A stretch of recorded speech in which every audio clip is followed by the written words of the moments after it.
What's up, guys? It's the real main event, the Rogue Soldier, the essential John L. Crossfire. And I'm Mrs. Crossfire. And once again, you guys are tuned into Caught in Conversation. Shakalaka-laka.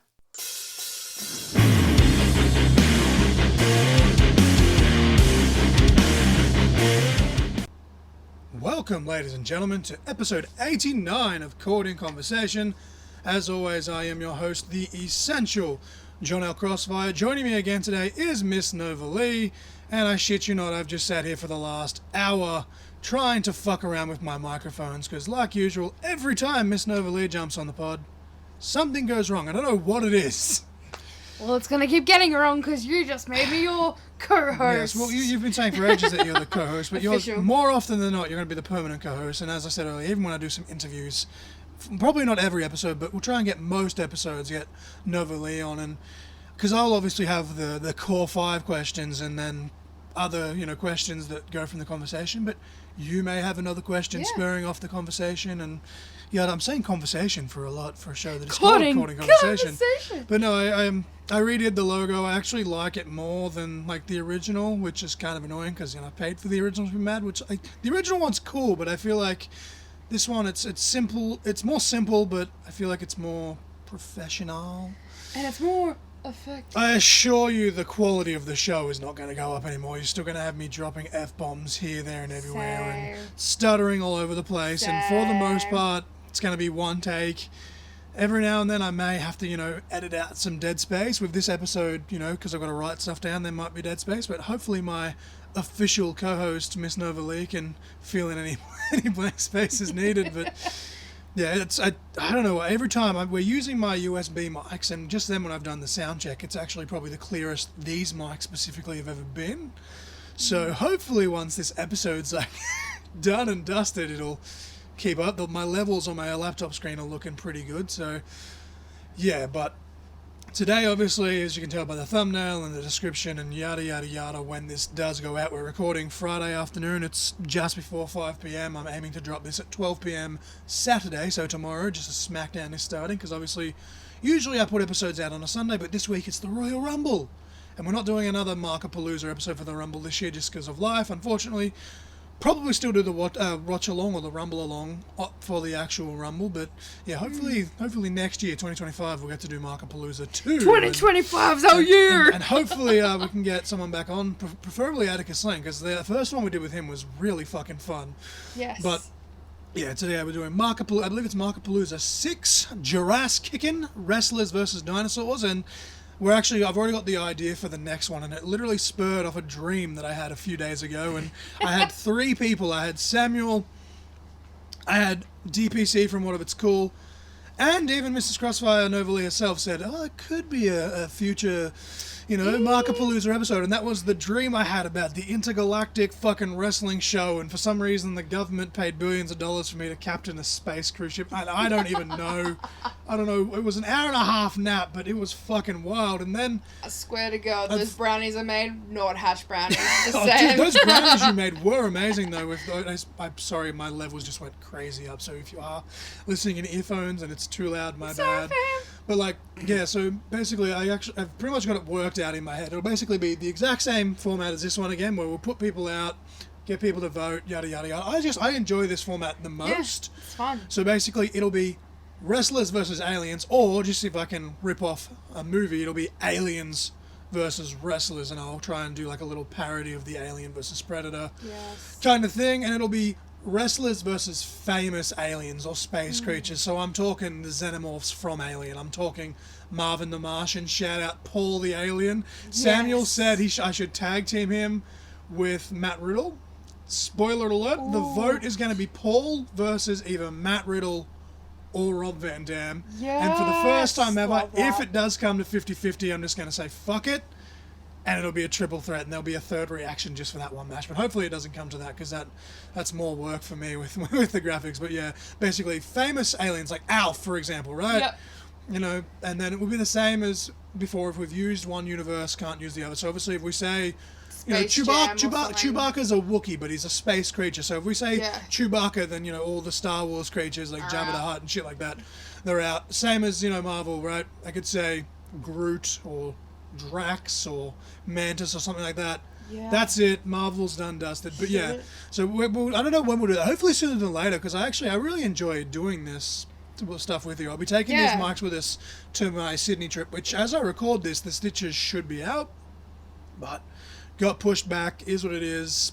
Shit happens. Wasn't even on us, damn it. Yeah, I get why they did it. It's not as important now, because I'm kind of in the last stage of, well, not the last stage of my journey, but in the last stage of. I look at my story as chapters, right? This is chapter 3 or chapter 4 of this specific journey that I'm in. Whereas, there's people that are just starting that obviously need a lot more care, so I get it. But yeah, we're going to go back to Sydney. We're going to the Wax Museum, Madame Tussauds. We're going to the Zoom Aquarium. I'll probably do a vlog of that. Woo-hoo. CIC vlog part 2. The old logo will be used for the thumbnail for that, because it's a more personal thing. But yeah, we're 5 minutes now and we're already in the intro. So song of the week is going to be "Walk the Dinosaur" by Was Not Was. And I love the fact that, fun fact about that, Vern, the reason they came up with that name is Was, and then in brackets Not Was because the lead singer's son, when he was first learning to speak and was learning his colours, was saying that things were blue, and if they weren't blue, because he didn't know the names of the colours yet, it was not blue. So it's blue, not blue, and somehow the word "was" came up and it became "was not was." I only learnt that this morning because I was trying to find the original version of that song. Yeah. Just because it's a banger. All the covers are banger. The Queen Latifah version from the Ice Age, Dawn of the Dinosaurs, which is one of the very few Ice Age movies that I still haven't seen. I think that's the most recent one that came out, so that's probably why. But yeah, "Walk the Dinosaur" by Was Not Was. Again, I started not editing out. This is going to be one take because I've got a co-host with me today, so fucking shit happens. But yeah, the match of the week this week is going to be the 2017 Royal Rumble match, because we're doing Rumble predictions at the end of this. And look at them. I recently watched it a few days ago, and you look at the people that were in that match: Undertaker, Brock Lesnar, Goldberg, Big Cass was out at number 1. Bray Wyatt, rest in peace. Behemoth men were in that match. So it kind of made sense for Wrestlers versus Dinosaurs, when it was literally the biggest Rumble ever in terms of star power and mass. And it's a fucking good Rumble. I'm still a fan of Enzo Amore, rather. Again, one take, and you leave that in. Very unpopular opinion, but when he comes out and Brock just fucking folds him with that one shot, it's brilliant. Yes. Absolutely brilliant, although Brock is kind of controversial if all those reports that came out this morning are... Yeah, but we ain't touching that on this episode, and possibly ever. We all know Vince McMahon's a piece of shit, so, here we are. But did you want to read the rules, my love, or would you like me to read the rules? You read the rules. I'm actually having a good idea today, so I'll do my best. I should have turned Otherwise I can step in. If you need me to step in, just let me know. The theme is Wrestlers versus Dinosaurs. I believe that's the 5th time I've already said that in just about 8 minutes. It'll be just a little more once I put the actual intro in. That was a big surprise. Teak and John, or Nova Lee and John. Sorry, I wrote Teak on my notes. We all know who she is, Mrs. Crossfire. Yes. She's the woman of many faces. She got more faces than Foley at this point. I wish. Bang, bang. Bang, bang. Teak and John will take turns naming a wrestler / dinosaur, being the guest, but you're now the co-host. But I guess that's still, right, got promoted. Still ladies first, and I'm still trying to let my co-host get the shit in. I don't want to take all the shine, despite the fact that I'm the one that does all the hard work. But I'm ready. Promotion. Yes. I'm ready. Promotion. Honestly, OG SpongeBob movie is. Dude, they got slaughtered, I think. Was it them or Mr. Ink that got slaughtered in the last one? I can't remember. Mr. Ink. Oh no, actually, I think the SpongeBob team actually won against my team Fever Dream, didn't they? Yeah. Go back and listen to that if you haven't. DPC said that my booking sucks, but it's not my fault. And then my booking was fantastic. It was fan voted. It was fan voted. Okay. Anyway, yeah, we'll take turns picking a dinosaur. Or rather, sorry, we'll take turns picking a wrestler, and then the other will pick a dinosaur, and so on and so forth until we have 10 matches. 2 of these we actually ended up mutually agreeing on when we made these. So the opening match of the main card will be Rey Mysterio versus a pterodactyl. I believe I named him Percy the Pterodactyl, even though that doesn't actually rhyme. But on paper, pterodactyl has a silent P, so from a visual standpoint, it still made sense. It was still somewhat alliteration. In my ADHD brain, it makes sense. And then obviously the main event, we have Brock Lesnar, who, again, sorry, we had this before all this stuff came out, so if it turns out to be true, then we just won't speak of that again. But Brock Lesnar versus a Tyrannosaurus Rex, and I named him Tony the T-Rex. Tony the T-Rex. Tony. Shout out Tony D'Angelo, because that's literally, I was playing WWE Supercard and he popped up and I was like, Tony! That's a great name, Tony the T-Rex. But yes, those are our two matches, and of course, as usual, the actual winners will be decided via fan votes, but two of the matches themselves this time were actually voted.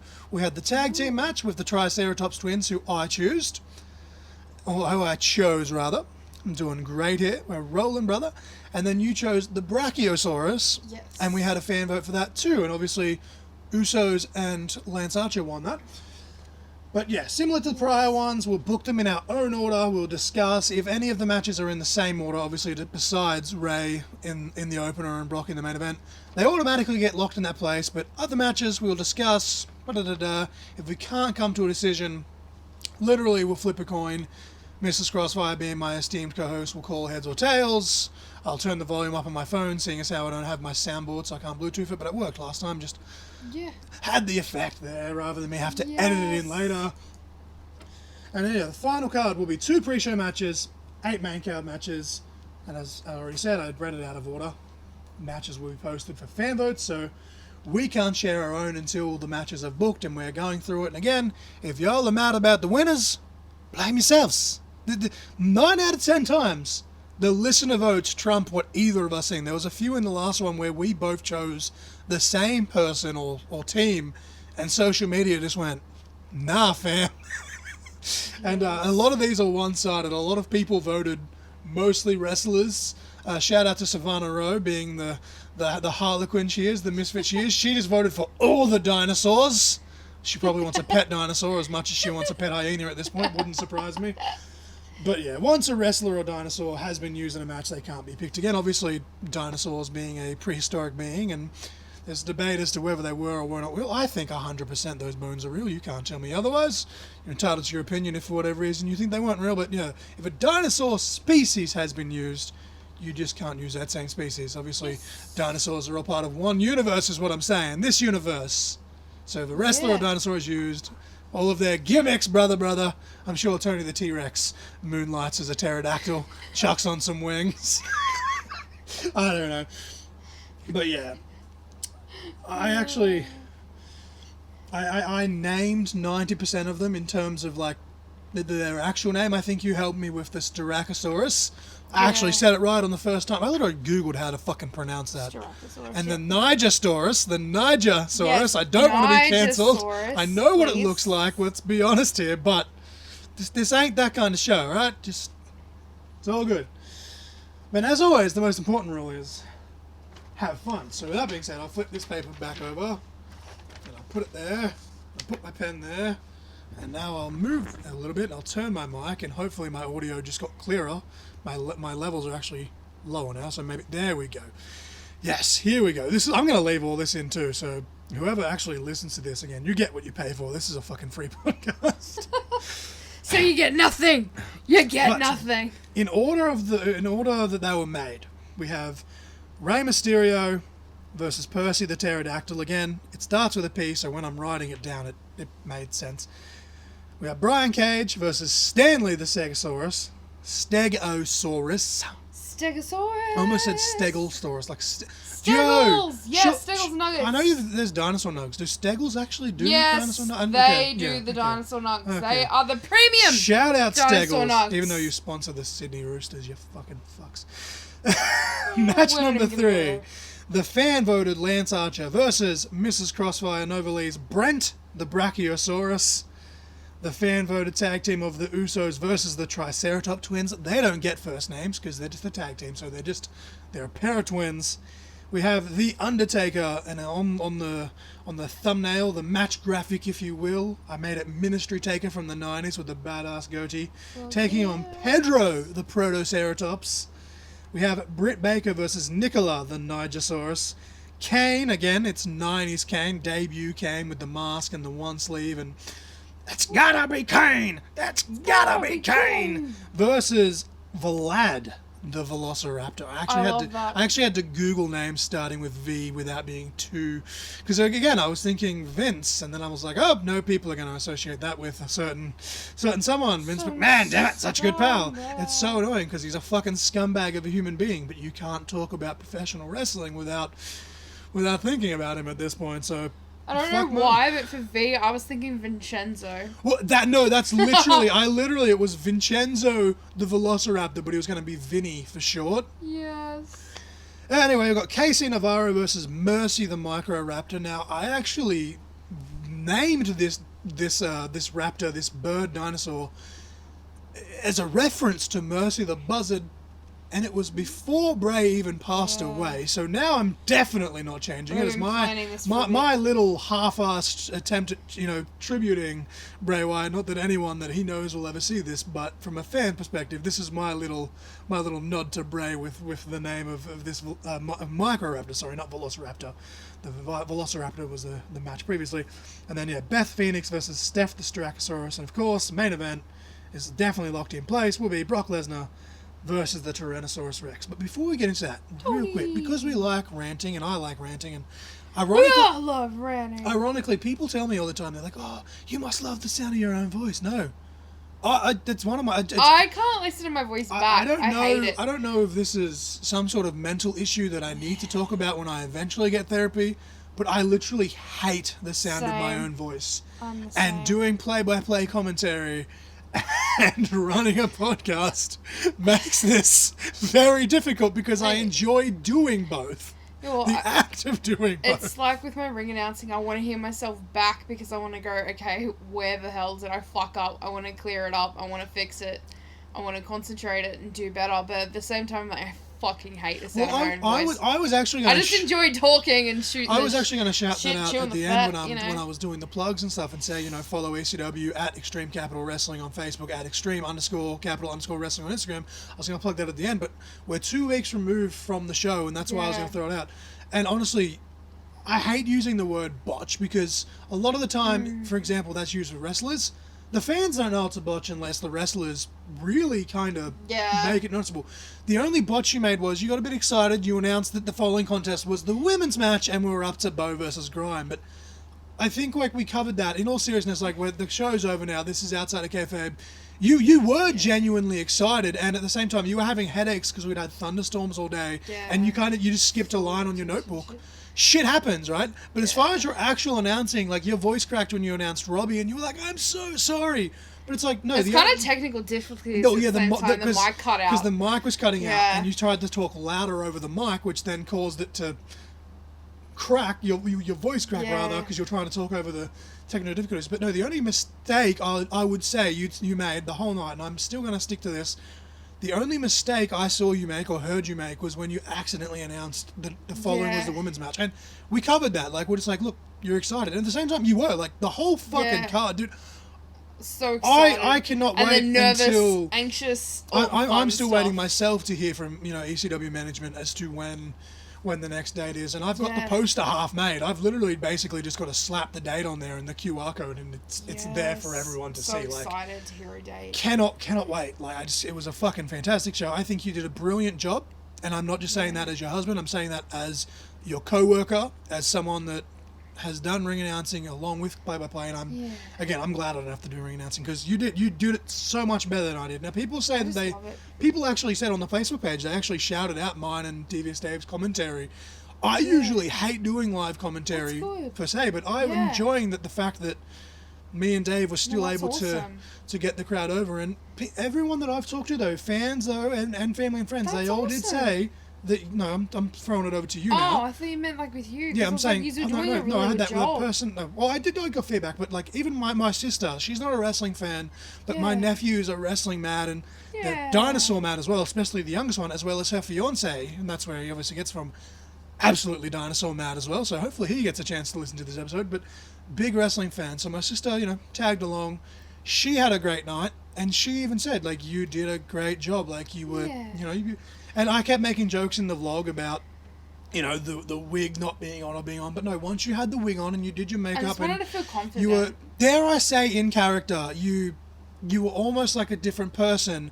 Yeah. And it helps me with my anxiety, my mental like, health. I feel like it's kind of like my visibility cloak kind of thing that makes me feel like, cool, now I get to be someone else for a night. It makes me feel good. But like, me and you have been joking around the house here, like, oh, you like Nova Lee more than you like Talika, and I was like, no, but in a way, like, because you kind of like, and we're both ADHD as fuck, and we're both knocking right at the door of autism, and that has been discussed like by actual professionals since we were kids, right? Yeah. But like, when we've been watching Atypical now, which I watched the first season when it first came out, and we finally had a chance to. I just went back from the beginning because you'd never watched it, so we've been watching that.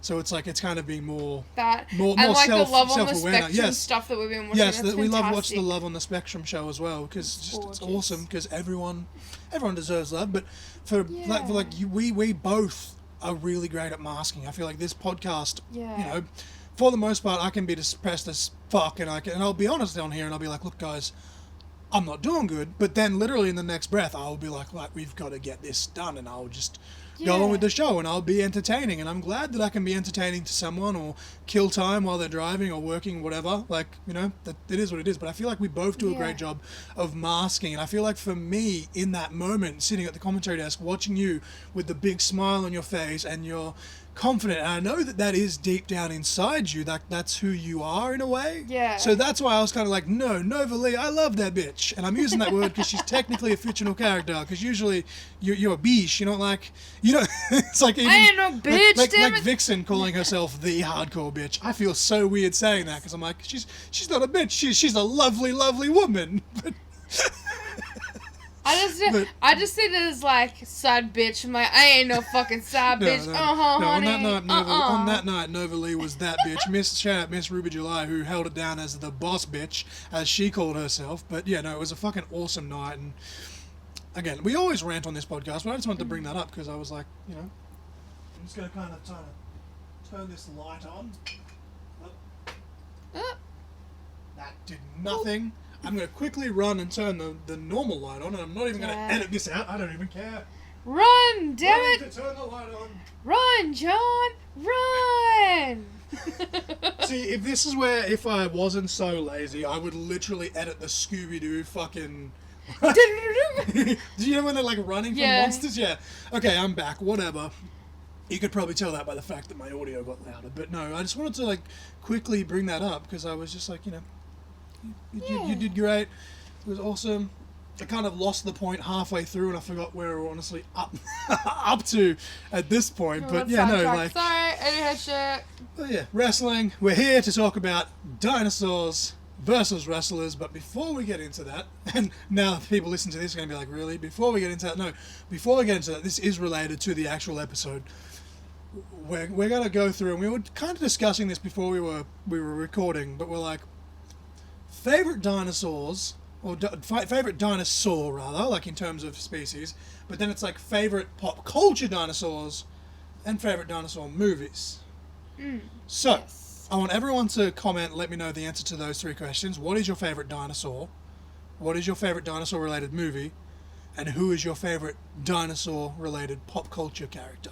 So I'm talking, you know, Jurassic Park characters, We're Back, a Dinosaur, Dinosaurs, the TV show, yada yada. For example, my favorite pop culture dinosaur is still to this day, I don't care that I'm turning 30 in fucking 8 months or whatever. Yeah, 8 months? I can math. Actually, in 8 months, I'll be 30 for 5 days by now. In 8 months, I'll be 30. My favorite pop culture dinosaur is, and forever will be, Reptar. 100%. Don't care. I fucking love Reptar. I want the Reptar socks that they have at EB Games. Who is your favorite pop culture dinosaur? Probably comes across like super basic and generic, but I'd say Rex from Toy Story. Rex from Toy Story is very close second for me. Slaps. I fucking love him. I just love him so much. Actually, on day, I believe it'll be day 30 actually, of my graphic challenge, I did a nod to the 90s. It kind of went completely away from what I was originally intending to do because the 70s and 80s, which will drop day 1 and 2 before that respectively, I kind of did them. The 70s was like a t-shirt emblem almost, and then the 80s obviously I did like a denim back patch thing, And I kind of tried to do like a 90s style magazine or a sticker book, and I think I kind of went overboard in a way. I think I might have put too much stuff on there, but at the same time, there's so much stuff that I still wish I had left off. But I did a thing where it was the Jurassic Park logo, and surrounding them were Rex from Toy Story, Rex from Where Back, A Dinosaur Story, which is my all-time favorite dinosaur-related movie, so good segue into the next question, and Reptile was there as well, and I had them surrounding the Jurassic Park logo. But yeah, I actually got a new copy of that for Christmas from Miss Ruby July, a Blu-ray copy, because my VHS copy back in the day, I wore that sumbitch out, and Mrs. Crossfire said that she either hasn't seen it or if she did, she was so young she doesn't remember. So we're going to make her watch that. But what is your favorite dinosaur-related movie, Mrs. Crossfire? I'd probably say it's Land Before Time. Yeah, and then that's another one, and it's really fucking depressing. I won't go super into it. Yeah. But Ducky was always my favorite dinosaur in that, and then obviously you find out what happened to the actor. If you don't really know, I would say don't look it up, because you're going to... It's pretty sad, and it ruins it for you. I haven't been able to watch it since. It boiled down to the child actor passed away, but it was from very scandalous, I guess. Is that the word I'm looking for? Disturbing, disgusting. Tragic, yeah. Tragic, sad. I'm not actually going to say, well, it's kind of obvious in a way, but I just don't want to say the actual words and have that on record on my podcast forever. But yeah, it's like they're up to, how many Land Before Time movies have they got now? Like 8, 9, maybe fucking 10? Because like I think they've changed some of the dinosaurs at some point. Like, but I think 1, 2, and 3 were the ones that we had like when we were kids that we watched like over and over and over again. What is your favourite dinosaur species, Miss Novalee, Mrs. Crossfire, Talika, Teak, or you with the head? It's hard because it's like, I have 3. Well, hit me with them all. This is what the podcast is for. This is where we're allowed to rant, because it's dinosaur-related. Let's go! So, Triceratops. Yes! Stegosaurus. It's so basic. They're the really obvious, like, known ones. And then I got bullied hard for this, because everyone's like, it's not a dinosaur, it's a bird. Fuck off. Pterodactyls. Fucking love pterodactyls. Pterodactyls. They are my favourite. They're my favourite because they're so different. And you have, like, I feel like they're more different than the other ones because I like that they had wings and stuff. And I'm like, it's just... But see, this is where I'm just going to look like a basic bitch. My favourite one. Because my favourite dinosaur, shock horror, is a Tyrannosaurus Rex. Like, you can't go past the T-Rex. If you're happy and you know it, clap your hands. Fuck, hands are too short. All the memes. You know the memes. T-Rexes, like, they would 100%... Like, I do T-Rex hands all the time. This is something that I probably could cover again, like, once we get to the actual matches. But I don't know how we're doing this, if the dinosaurs are being shrunk or if the people are being made, like, 20 foot tall or whatever. But a T-Rex would 100%, regardless, if it was real human size versus dinosaur size, without hesitation would rip my fucking head off and have me for lunch, right? It'd still have room for more. But, like, you look at the way that they're, you know, I guess, drawn or recreated or whatever, and it's like, yeah, maybe that's not 100% what they would have looked like if they were to bring back to life, but scientists have done actual scientific studies and they've looked into it, so I feel like most of the dinosaurs and stuff would look pretty similar to how they're, you know, drawn and stuff historically. T-Rexes, I mean, yeah, when he's got his teeth out, look a little mean. Yeah. But you look at Rex from Toy Story, and to me... That is literally, like, if they're not like, "Arr!" They literally just look adorable as fuck. They do like look so cute. I love their little hands. They really do. They really do. And then the second one, again, would probably be similar. Well, it's one of yours as well. Triceratops, I feel, would probably be number 2. You know what reminds me? I don't know why, but for me, I feel like Triceratops, they always remind me of the rhino version of dinosaurs. So that makes sense. Well, rhinos are my favourite animal, so that could be it. I've always thought that. I've always thought that. Could be it. Could be it. And then your number 3 is a hard one because it kind of fluctuates. Because I do love the pterodactyl as well. I love the velociraptors. But I really love... There's one that I really And I'd probably say, if I was to definitely lock it in, I'd say Stegosaurus. Yeah, I'm going to quickly Google it. But there's another one that I really like. And I'm picturing it in my head, but I can't think of the name of it. The one it's that has a long neck. And it's like, it kind of reminds me of a giraffe version of a dinosaur. Isn't that the Stegosaurus? Long neck. Oh, God. I don't think it is. Long neck dino. So I'm going to Google it, everyone. Long neck dinosaur. That's the Brachiosaurus. Brachiosaurus, man. That's the one I'm thinking of. Yeah, no, I do like the Brachiosaurus The as well, Brachiosaurus, because it's got a really long neck like a giraffe. Yes. Which is adorable. funny because that is literally, when we did the fan vote, the Brachiosaurus was the dinosaur you picked for the fan vote, and that's when I chose big guys. I think it was Andre the Giant, Great Khali, Big Show, Lance Archer. Lance Archer eventually won. I like the Stegosaurus because he's got not really a long neck, more of a longer tail, but he's spiky. But yeah, that's what I was trying to say. He's spiky. The Stegosaurus, I like the Stegosaurus because he's got like the spikes and shit on him as well. And again, probably semi-similar to a rhino in a way, but again, probably not going to look. Yeah, because the Triceratops, like literally, look at him. Don't tell me that he's not rhino vibes. Like, rhino vibes. Yeah, see, I'm going through the actual match graphics now and looking at the ones I've used. These ones are actually models from one of the newer... Actually, a lot of the ones I used are digitalized for the new Jurassic World movies, just because they were the easiest and the most HD. But yeah, if you look at the Triceratops here, and obviously people, if you voted, you've seen it. But yeah, 100%. I can see that. It's almost like... it's almost like a rhino meets a frill-neck lizard, except that it's just fucking massive. Well, technically, the reptilian kind of dinosaur. Well, yeah, dinosaurs, giant lizard breath. Yeah. Shout out to Rex from Yu-Gi-Oh!, who's one of my most favorite characters. I feel like he's super fucking underrated. Even though dinosaurs are a shitty archetype, and that makes me sad, because I want to build a dinosaur deck, but they're so easy to beat. Yes. Anyway, that's another sorry reason. So you'd say... Rex from Toy Story is your favourite pop culture dinosaur. I say Reptar. Your favourite movie, Land Before Time. Do you have preference 1, 2, and 3? I really liked, I think it was the second one. The second one I think was my favourite one too, as a child.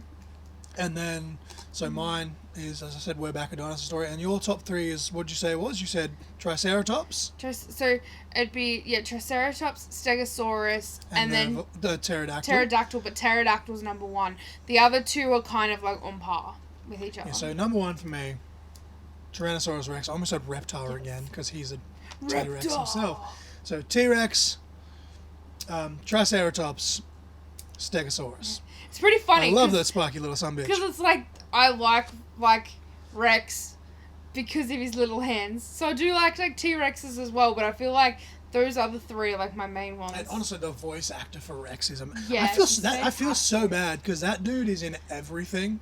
Yeah. And like no matter what we watch him in, I'm always like, it's Rex, and I feel bad because he's a phenomenal actor, especially in Young Sheldon as the professor. He's amazing. We watched something earlier.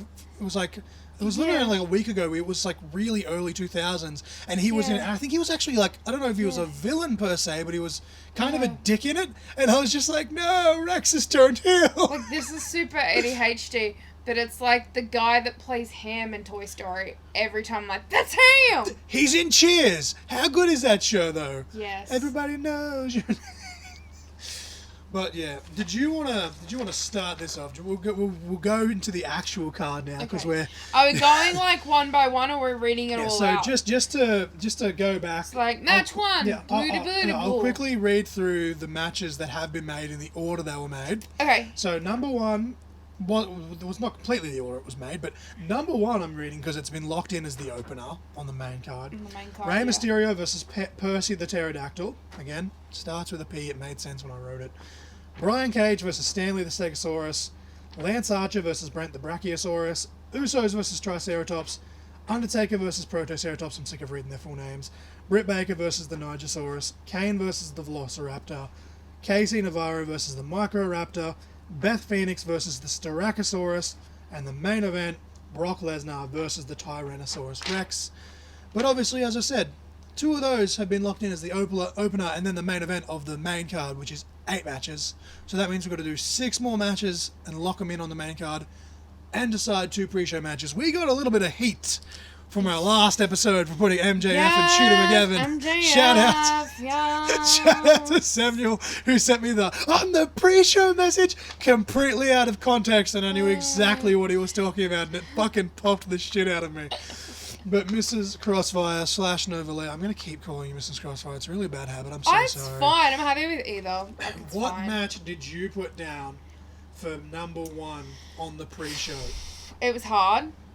because I love this wrestler, and I was like, I do not want to put them on the pre-show, but I was like, where else am I going to put him? So I put Casey Navarro versus the Microraptor as my match 1 for the pre-show. And the reason I did that is because Casey Navarro is a little bit more unknown than the other talent that we have on this card. So that's why I've done that one. See, that's fair. See, I've got Casey Navarro very late in my main card, and I felt bad because I'm a very big fan of him, but I've almost kind of put him in a piss break type of slot. That's what I'm like with some of them. I'm like, fuck, they're in a piss break slot. But at the end of the day... But it's such a super card. I don't know where to put people. And that's the whole point of the Mark-A-Palooza. Like, no matter what theme it is, whether it's actually us doing our, Survivor Series, Rumble, WrestleMania, or whatever it is, we're trying to go with, like, the biggest name sort of thing. Like, you got to think, Casey Navarro, a lot of people don't know who he is, but the people that do listen to the podcast for the most part will, because they're, like, the hardcore, like, indie wrestling fans. They're going to know as soon as you say that name that, he's a little bit flippy, he's a young, cocky dude, but you're going to get a good match sort of thing. So I can see that, at the same time, if it's a super show, hey, do what AEW does or what Impact does with Before the Impact. 9 out of 10 times, the Digital Media Championship is on the pre-show because it's to represent the internet, but it's their way of saying, check out this awesome match for this title.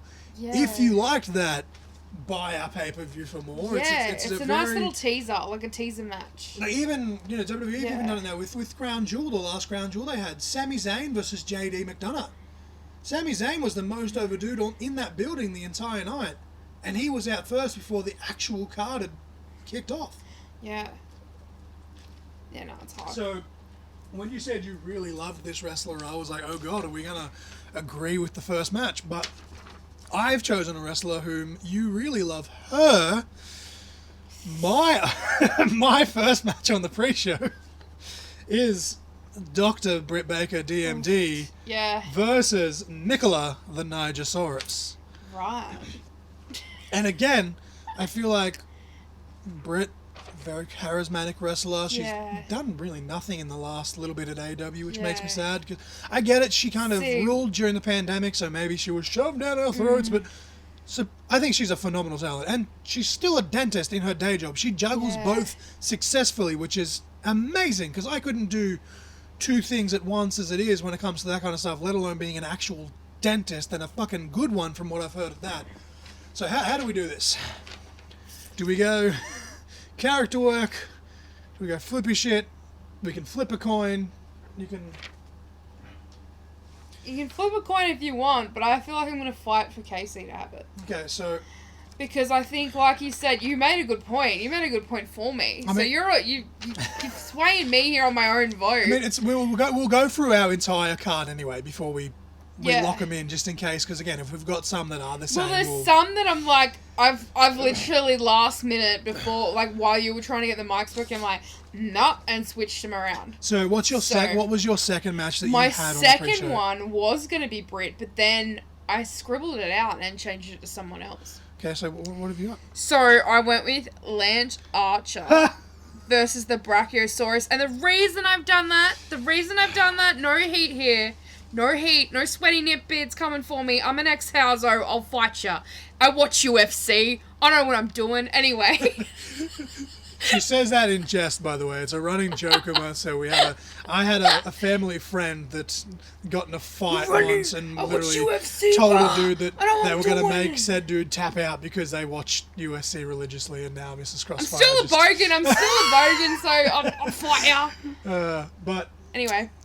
Tell me why. You don't actually have to tell me why, because that was also my second, so it's locked in. So tell me why. The reason why was because I'm like, fuck, he's a big tall man. He's, I was like, big tall man, and I'm like, he's a nice little segue, because I'm like, as far as I know, like, because I know a bit about him, but not a great deal, but I was like, from AEW standpoint, as Lance Archer, he hasn't actually won a title, so I'm not like, he's like a big...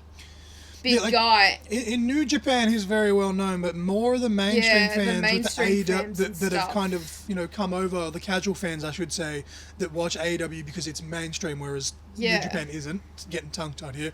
Yeah. A lot of the time, that you'd see him, and you'd see him with Jake Roberts as well, which is like, fuck, that's cool, like, it's Jake the Snake. But there's not really much substance to what he has done in AEW, so I get if you're trying to book I feel like trying to book it realistic when there's fucking dinosaurs involved. But that's just the way our brains work. 100% I get that. He's not very well known compared to the rest of the roster that would be. Okay, in that sense. And the reason I went with it as well, it's like how you were saying before, it's a nice little taster because we have more big, tall men like versing dinosaurs. That's the whole point of what this show's. Kane, Taker, that card's Lesnar's about. In the main event. It's big meaty men slapping meat, or in this case. So I felt like slapping their meat against dinosaurs. Yeah, so I felt like it's a nice little taster. Like this is like just a little segue into what shit's gonna go down, and it's pretty funny because then the next one you have Ray, so it's like little men kind of thing. Yeah, and that's why I did it. So it's locked in because I had it as number 2 as well, and that's why I went Brit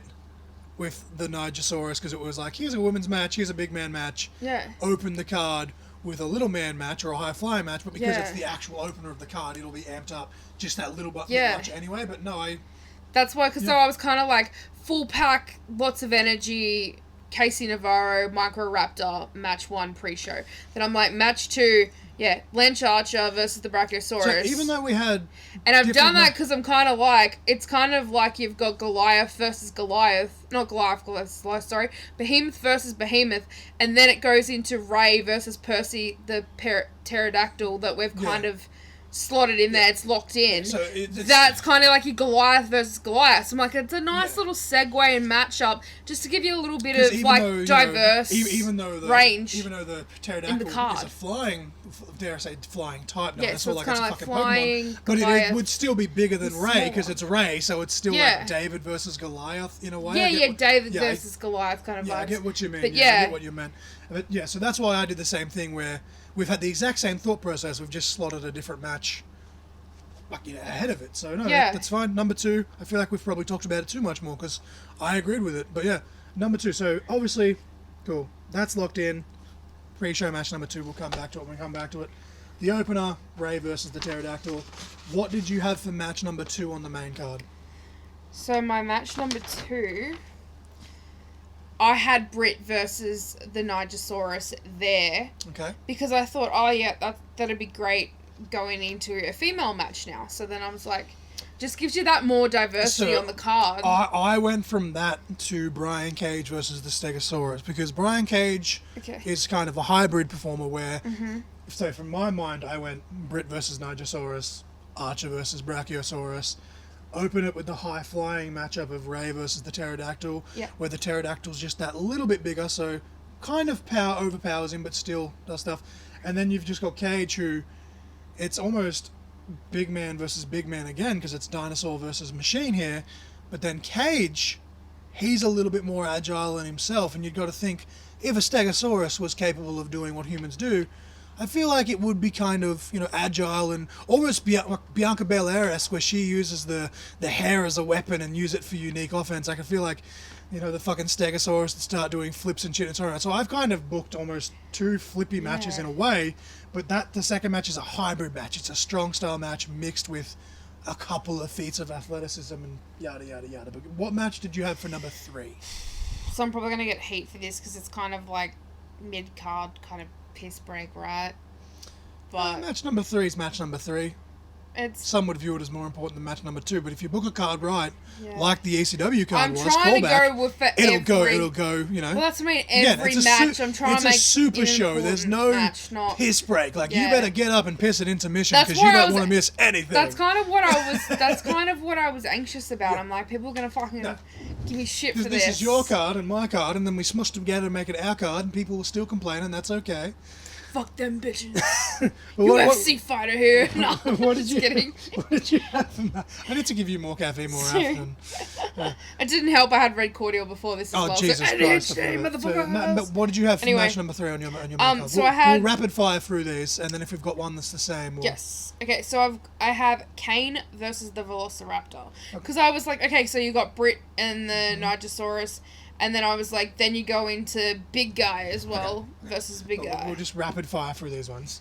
I went match number 3, Beth Phoenix versus the Styracosaurus. What match did you have for number 4? Then I had Beth Phoenix versus the Styracosaurus. See, this is where because I was debating if to swap those, and I was like, no, because I didn't want to go female match back to back. I wanted some more diversity, so that's why I threw Kane in there. So I threw in the tag match at number 4, the Usos versus the Triceratops twins. Okay. And then for match 5 is where I have Kane versus Velociraptor. So what did you have then for match 5? Match 5, I have Brian Cage versus the Stegosaurus, because I'm making, like, bigger guy versus bigger guy so again. Match number 6, what did you have? Match number 6, I had Undertaker versus the... Oh, shit, I forget how to say that. Protoceratops? Yes, Protoceratops. There we go. Ding, ding, ding. We've got another match locked in. Woohoo! And then what did you have for match number 7? My match number 7 was the Usos versus the Triceratops twins. Okay, so for match number 7, the only match I have left, I believe, Casey Navarro versus the Microraptor. Right, okay. And so again, I only just booked mine last night, and in a way, as you know, you've seen the votes as well, some of them are a bit of a landslide. I haven't even seen the votes. I actually haven't looked. So my reasoning for where I put it as well was have the massive opener with Ray and the not the Triceratops, the Pterodactyl, and then you got Cage and the Stegosaurus, and then obviously you got Beth Phoenix versus the Styracosaurus. It's a women's match where they slow the pace down, and it's just two girls now going power for power now that you've had the two big men on the pre-show, right? Yeah. And then you speed things back up and you go fast pace and you go high octane with the tag match, because you got to think the Usos and Triceratops twins, they're going to do all the flippy dippy 21st century tag team maneuvers you can think of, and then again you'll slow it down. Kane and the Velociraptor just boom, boom, boom, back and forth, and then Undertaker versus the Proceratops is actually going to be a squash match, despite the fact that it's big man versus big man. One of these two is going to come out and just go ham, and the crowd's going to be like, oh shit, and they'll take a breath, and then Casey Navarro and the Microraptor going to do some flippy shit again, pick up the pace, and then now you're warmed up from that. See, it's time for the main event. Too, which could also be bad, because in a way, that's why a lot of the old school wrestling cards, they say that the last match, although it's semi-main, is a lot of the times the cool down match, and that's why the Divas match has always got that spot in the day, because they wanted the crowd to calm down so that they could get amped back up. That's what I kind of did with the Usos. Like leaving the crowd. I was thinking, I feel like you should have the crowd here and kind of take them on picks and valleys, but keep them in a certain, and then for the main event. So the opener's like, yeah, you'll come back down, but it's still exciting, and you just keep that way up. And then you get to the main, and it's like, boom, right to the top. That's what I feel like I was kind of doing, because I was like, because I went with the Usos versus the Triceratops twins, because I'm like, you could have those little cool down bits actually in that match, and then you get your hot tag, and then all shit flies fucking loose, going everywhere, shit's happening, everyone's getting the shit in. Because I also had again, once we've locked these in, we'll give them stipulations, but I had a stipulation in mind for the tag match specifically, and that was TLC. And that obviously just harkens back to my love of the Hardys, Edge and Dudley and stuff. But the Usos have been in ladder matches, and you can see, like, you can see them being in that kind of spot on this supercard. But okay, so we've got match number 2 on the pre-show locked in, and then match number 6. 6 is locked on the main card locked in. Yep. So they're locked in. And obviously, the main event is Brock versus the Tyrannosaurus Rex, and I'm thinking about a stipulation for that too, but I'll wait until the matches are all locked in place. So we'll go all the way back up. We're all over the place. That's what Mark-A-Palooza is all about. Match number 1 on the pre-show, you had... So match number 1 was Casey Navarro, and then I had Britt versus the Nigersaurus. So, how are we going to sort this out? See, I don't know, because we both got different... Did you want to just flip a coin for this one? Maybe just flip a coin, because I feel like I really like Casey where he is for mine, but then it kind of fucks with how you've booked. So I don't know, which is the whole point, but at the same time, but as we said though, the weird thing is here that we've booked these different matches, but we really booked them somewhat for the same reason at the same time. So you can call it heads or tails. We'll go best 2 out of 3. Okay, I'm gonna go tails. Tails never fails. We have a heads. Oh, then it failed. And we have another heads. So, opening the pre-show. Whoop, I just dropped my phone. Thank God that did not fall on the floor. Opening the pre-show, we will have Britt Baker versus the Nigersaurus. So what I'm going to do is I'm just going to draw another arrow there, just so I don't have to rewrite it all back out. While Mrs. Crossfire writes that out, intermission. Shout out to Nick Martino, who hates that God. so much. Okay, so that will take us all the way to match 2 on the main card, because obviously we've went through the card and match number 2 on the pre-show was already locked in. Opener of the main card was locked in before we even started recording. Match number 2 on the main card. Again, I had Brian Cage versus the Stegosaurus. You had Britt, so it's Britt. eliminated. So did you want to put something else in that spot, or Maybe Beth versus the... Look, you know what? I had Beth in match number 3, so if you wanted to bump her up to match number 2 to follow I'd probably bump it up, Ray... because I had her at 4, I think. Yeah, I had her at 4. Would that be cool? Okay. So we'll go... Match number 2 is Beth... I'm just going to write Beth versus Styracosaurus. That's Not right. gonna do full name. I And then couldn't read match my number handwriting. 3 on the main card is where I actually had Beth originally. And I think, that's where... What did you say you had again? Mine, it was Kane versus the Kane Velociraptor. versus the Velociraptor. Okay. So So I had Kane versus the Velociraptor at number 5. So did you want to... What are we thinking? Do we just... Because as I said, on mine I had Cage versus the Stegosaurus as number 2, and then Beth at number 3. Obviously, I've just bumped Beth up to I'd 2 probably for you. rather put maybe Cage there, because I've got him as 5, but I'd be happy to bump him up. So you want to just... So, because I've already forgotten who you said you originally had for number 2. I had Kane versus the Velociraptor. I don't know. Number 2 you had Beth versus... I had Brit. Yeah. Oh, But sorry, then now yeah. we've made it Beth. Yeah. Because who did you have for number 3? Number 3, I had Kane. Oh, that's right, yeah. I'm so getting fucking confused No, myself you're now. all right, you're People all are right. going to listen to this like, what the fuck is this? Okay, yeah. So, ADHD, our brains Yeah. scattered. so that's what I said. We can either... It's I don't know. Because I still think I'd rather go Cage versus Stegosaurus at 3 over Kane and Velociraptor, which I put at 5. But at the end of the day, this is the whole point of us. If you want to fight for it, you can fight for No, it. I'm happy to put Cage there. Like, that's So what I'm you- okay, so you saying. think- I'm happy to put Cage there instead. So basically, I'm just flipping Cage and Beth on my card and putting them in 2 and 3. Yeah, I Instead think of that's 3 and probably better on looking at it. Okay. Just so, what you said before, it makes more sense to put Cage there instead. So originally for number 4, I had Usos versus the Triceratops twins, as I said. I'm not moving that. And you had... Which one did you say you had again? So, which one was that for? So match number 4. Number 4, that was Beth. That was Beth, Beth at the okay. time. So we've locked her in at number 2 now. So Yep. did you want to slot Kane versus the Velociraptor in Yeah, there? we'll go Kane there, I think. After Cage would be good. Because it's just going to That'd be be cool. big meaty men slapping meat. Yeah. No bullshit. Straight up like 80s, 90s style. Just hard hitting match. Kane versus... I think I've spelt it 3 different ways, despite the fact that I have it on the actual match graphic, but I couldn't be bothered to check my phone for the spelling right now.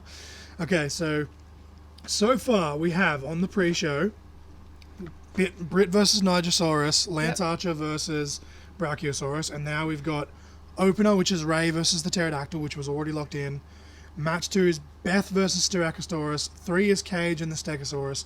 So now 4 is Kane versus the Velociraptor. These are all locked in. Yep. So now we're on the second part of the main card. We've got 4 matches left. Obviously, the main event locked in. We've got Undertaker versus the Protoceratops. Casey Navarro versus the Microraptor. And the Usos versus the Triceratops twins left to lock in.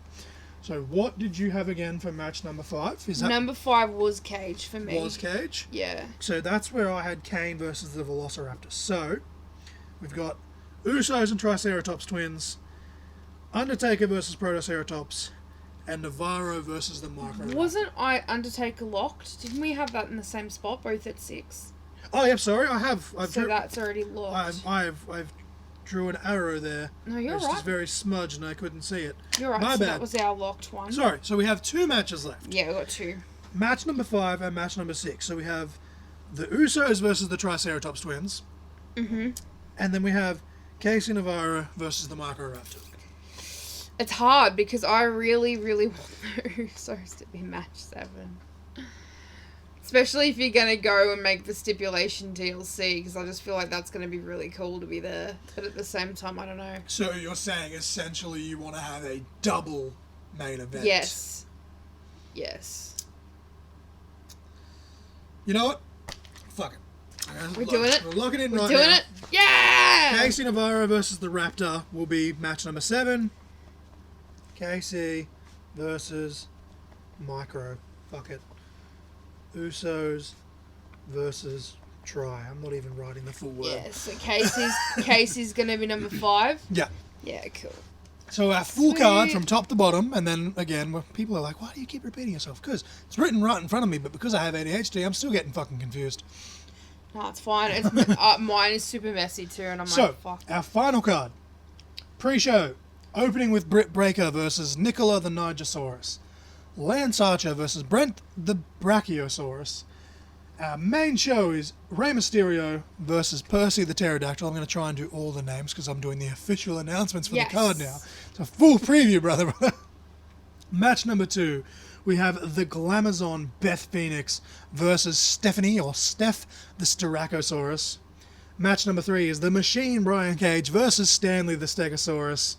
Match number 4, the Big Red Machine Kane versus Vlad the Velociraptor. That's our big meaty men slap and meat match.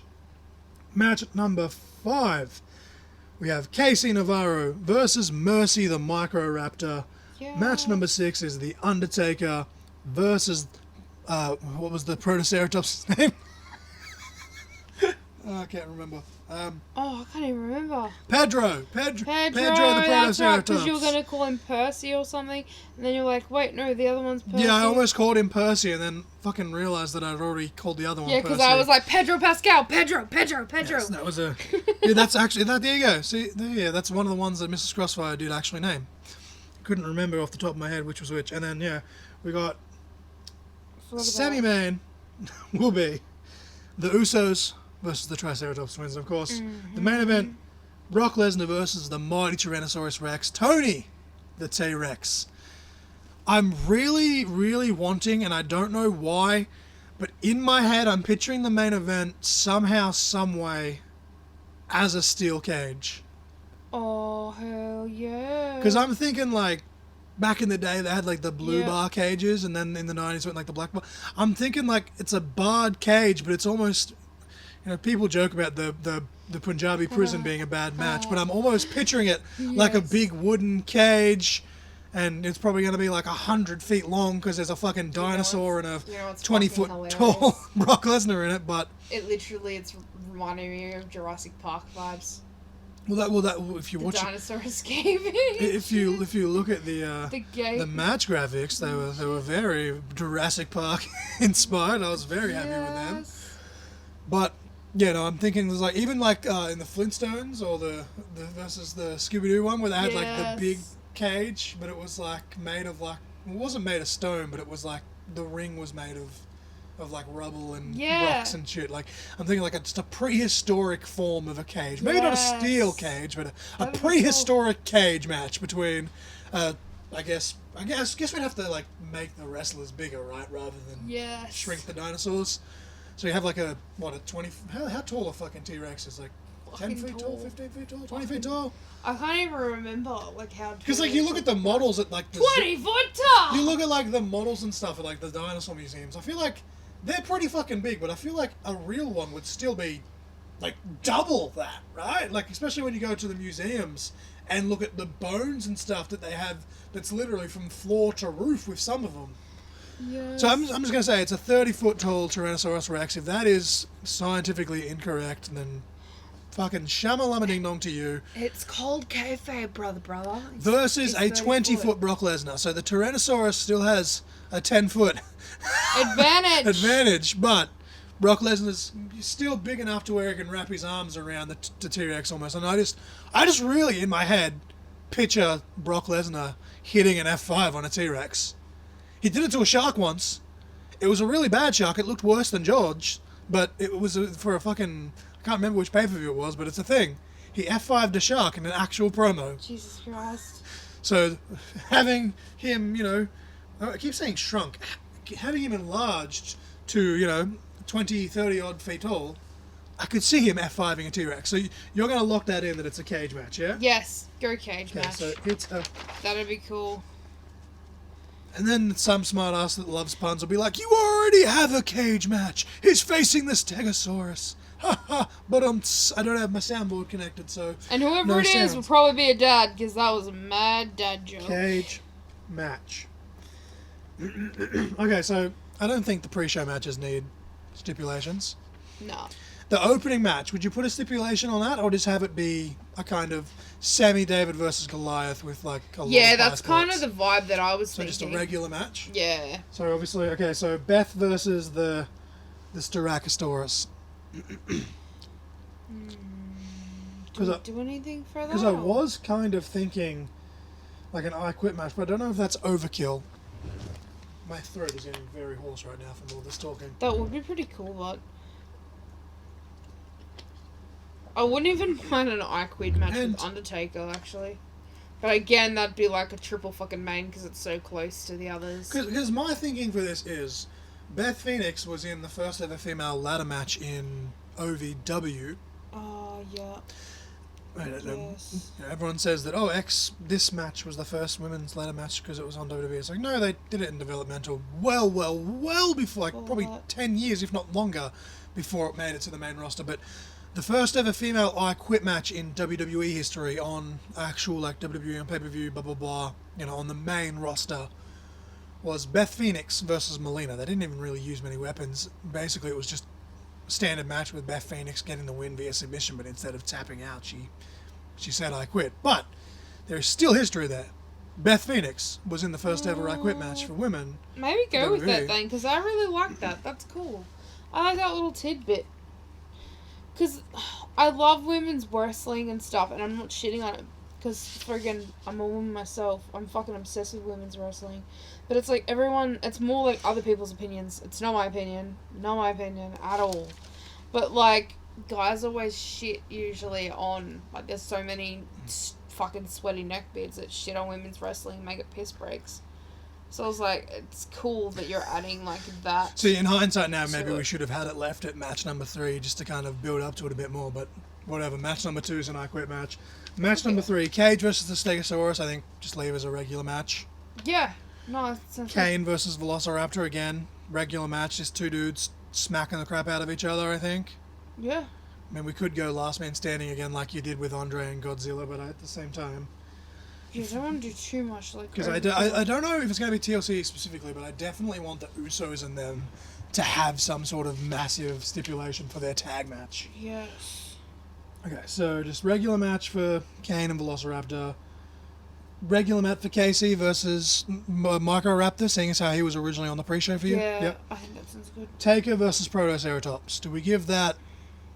Because, like, you could always throw in, like, it's The Undertaker.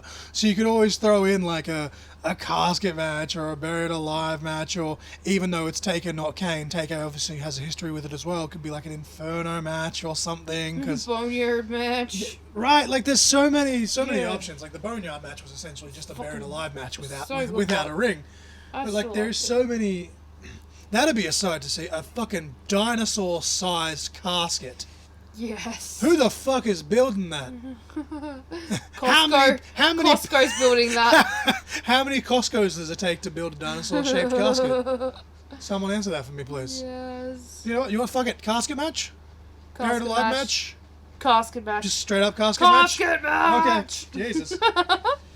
And then you have old mate, like, this is like, so it's like 90s Taker, and you have Paul Bearer there. Paul Bearer there, and then the other guys. Because who did we go with? Who did we pick? It was a pro. Pedro the Protoceratops. Yes. His manager could be Rex, and he's kind of giving me like Heyman vibes because he always talks shit. It's like Heyman vibes, but it's a T-Rex. Does that count though? Because we've already got Tony the T-Rex in the other match. Do managers count as competitors? I don't know. Shouldn't. Wasn't in the rules. I'm here to break the rules. I'm always breaking the fucking rules. He's a T-Rex, but he's from a different universe. He's from a different universe. But then would you go Rex from Toy Story, or would you go Rex from there back at Dinosaur Story? Because he was actually... he actually was travelled forward in time to modern day from a scientist. Oh shit, you should do that. That'd be better. Or do we have the scientist? Is it the evil scientist from that movie? Oh, mate, that'd be cool. That is the... Okay, yes. So ad-lib on the fly. Taker has brought back Paul Bearer after a few years of being estranged. Oh, yes! And they're opposing the evil scientist, time traveler dude that's trying to exploit dinosaurs for money and being cruel to them and just being a dick, basically, like every circus person in those kind of movies is portrayed as the manager. Yes. I'm thinking like almost like a Bobby Heenan type thing, just with like a sadistic scientist. Yep. Yes. Let's do that. Let's fucking do that. Okay. That sounds amazing. See, this is where it's like I wish we had done it firsthand, so I could have done the match graphics. But this is you're listening. Use your imagination, especially if you're listening with like earphones. Dude, and stuff. You can picture it. It's immersive. It's just this massive. You have my annoying voice. It's inside his. That was his contribution. It's inside his circus tent. It had to be on his home field. Yeah. And he was like, I'll agree to your casket match if you do it in my circus. And then there's like evil fucking clowns and shit that are also 20 foot tall. Yes. Trying to attack Undertaker and fucking trapeze artists. Just ram shit. The fucking creepy ass monkeys with the clapping things.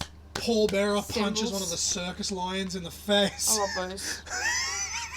Yes. Or he starts to run from them and he gets cornered and he like cracks it over the head with the urn, which has also been enlarged with him, so it's like 10 foot tall in its own right. Fuck oh.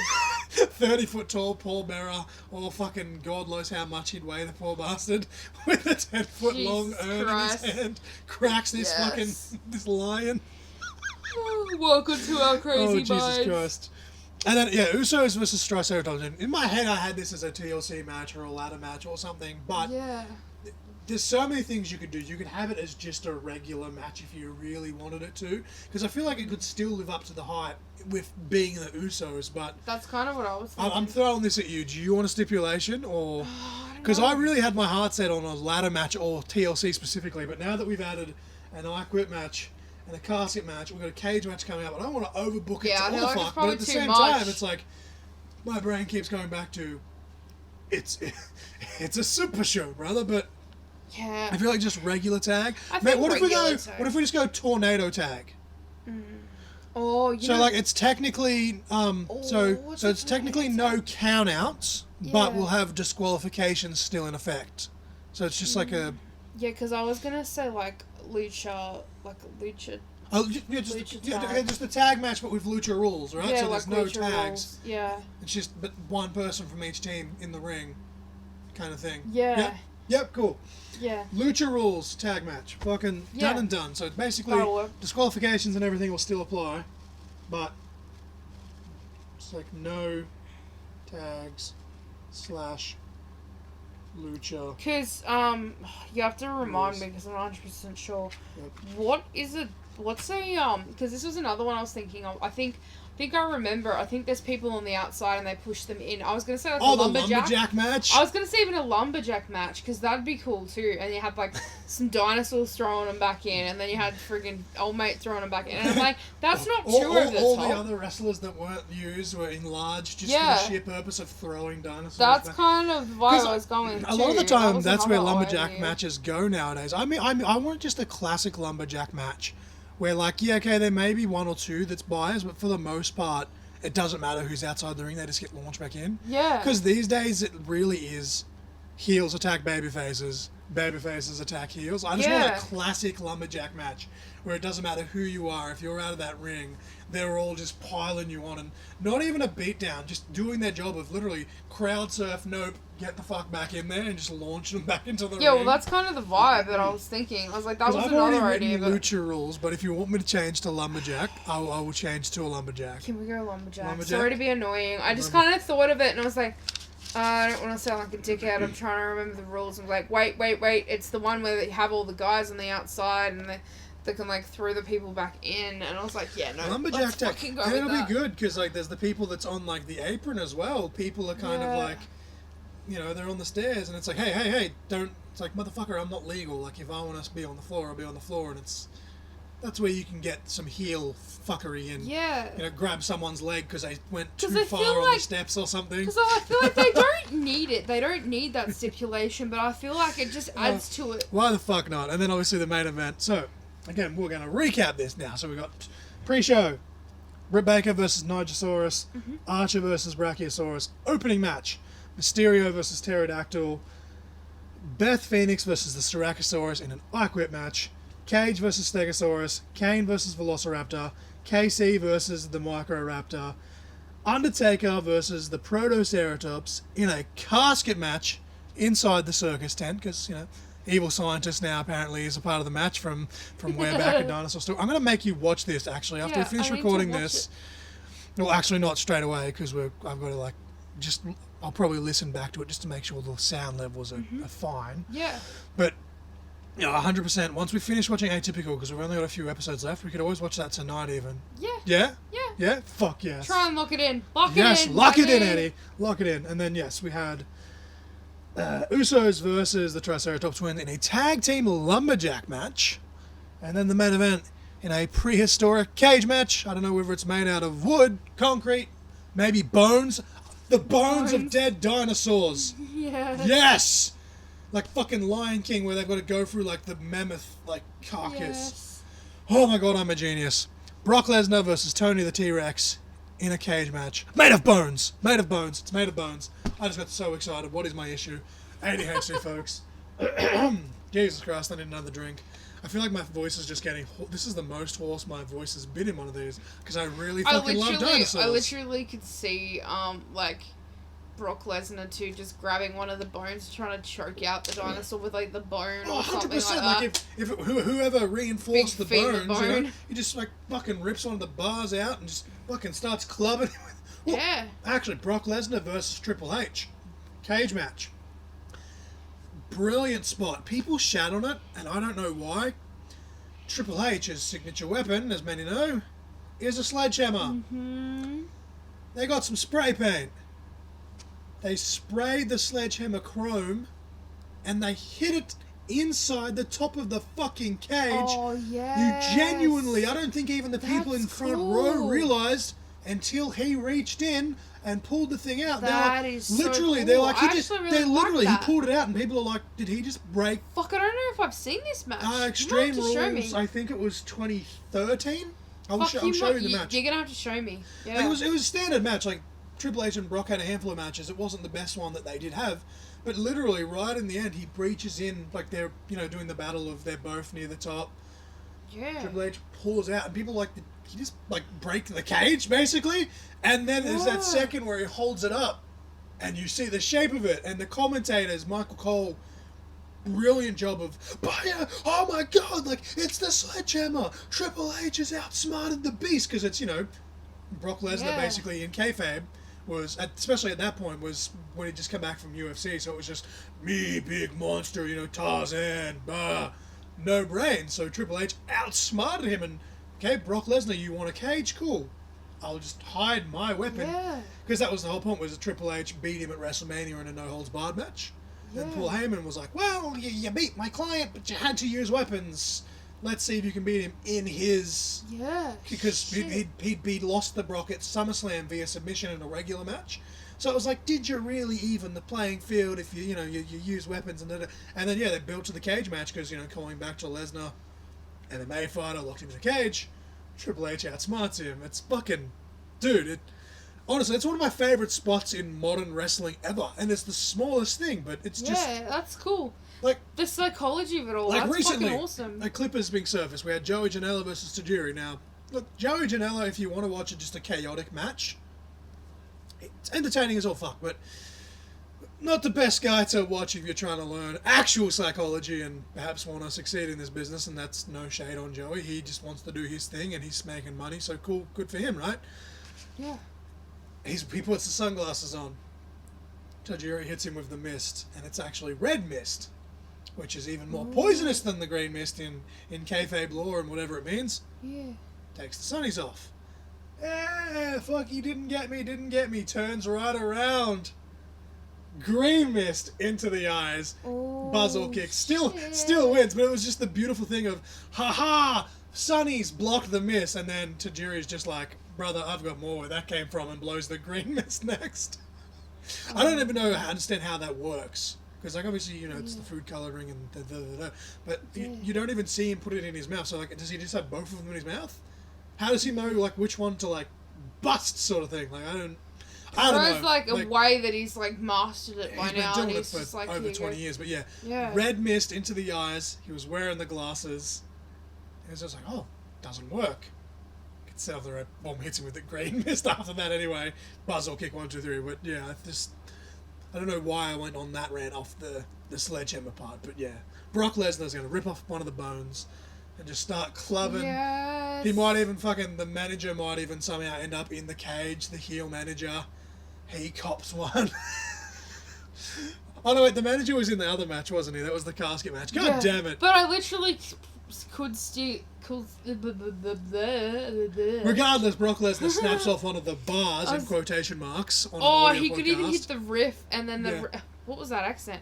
He could even hit the rat. Hit the ref? Hit the ref! The ref is a raptor as well, so he's a rafter. Yeah, he's a rafter, and he raps on the side when he does his moonlighting. Anyway, back to what I was saying. Rafter the rapper. Yeah, Rafter Jeez, the this rapper. is just fucking Ref. devolved. Anyway. But, yeah, like, Heyman, he could be even still Heyman's boy, and Heyman gets hit too, By God, either way. Paul Heyman with the heel turn, rips off a bar himself, clubs Brock Lesnar with the bone, T-Rex turns heel, by God. All this shit happens. Tony the T-Rex is the new Paul Heyman guy. Let's Vince Russo this bitch. Literally eats Brock Lesnar's corpse after the match. Fuck me. Okay, so match number 1 on the pre-show, my baby, is Britt Baker versus Nicola the Nigersaurus. Mm-hmm. What's... Oh my God. What's your vote for this one? Who wins? Yeah. Because I didn't even look at, like, who people actually voted. So my vote, I reckon Britt wins. Is that who you had? See, I originally went with Britt myself. We had 9 people vote, which, considering I only had them up for 2 hours, I'm happy with those votes. Thank you very much. Yeah. We had 8 votes for Nicola the Nigersaurus, and 1 vote for Rebecca. Wow. So, Shit. in a landslide, almost a squash match here. I'm glad it's on the pre-show. I should have looked at the votes, so then I look smart. But now I just didn't look even like an factor in idiot. the actual votes with that. The only one I haven't looked at any of them. I like being like not knowing. The only match I legit factored in on my whole card, for the vote perspective in terms of how I'd book it, and it doesn't matter now because it's a casket match, was Taker versus Protoceratops, because this is going to be a landslide when we get to that. So we're going to have to come up with some fuckery when we do it. But yeah, I guess the winner via squash is Nicola the Nigersaurus with 1, 2, 3, 4, 5, 6, 7, 8 to Britt Baker with only 3. Nicola the Nigersaurus. And again, there's probably going to be a bit of dead space here, but I really couldn't be fucked. I'm having a semi-good idea when trying to read this, but if I go from doing this to the editing, it's probably going to be a fun time. Plus, I want to get it up before tomorrow, and it's fun, whatever.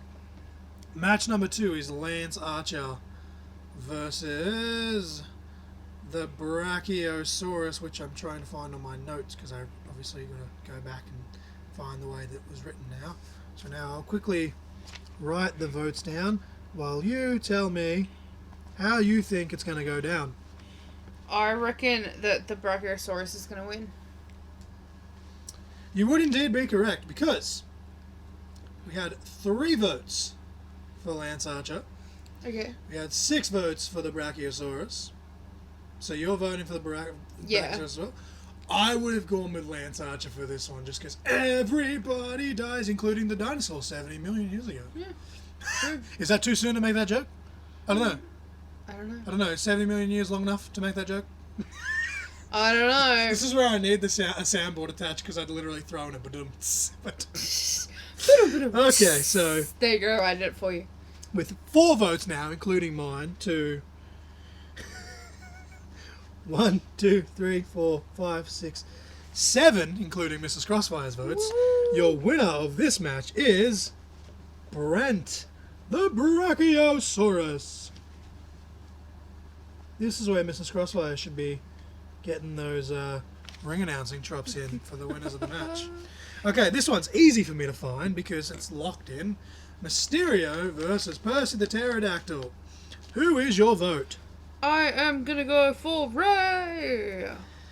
For nostalgia reasons. I also went with Ray purely just because he's the ultimate underdog. So, your winner in the opening contest, 9 votes to 2, is Rey Mysterio. Woo! So, I'm just going to say 9 to 2 because I have no room for my Roman numerals in that one because it already has Ray and that printed out smack bang in the middle of my paper. Winner is Rey Mysterio. Okay, so match number 2 is Beth Phoenix versus the Styracosaurus in what is now an I Quit match. Woo. Who is your vote here? I'm gonna go with Beth for this one. I'm going to try and find the damn thing. You know what? With the fan votes, this is currently sitting at 4 votes to 5 Oh. in favour of the Styracosaurus. Oh. With your vote, that would make it 5 versus 5. Oh, you gotta do the deciding vote. What do you go with? State your case here for Beth Phoenix.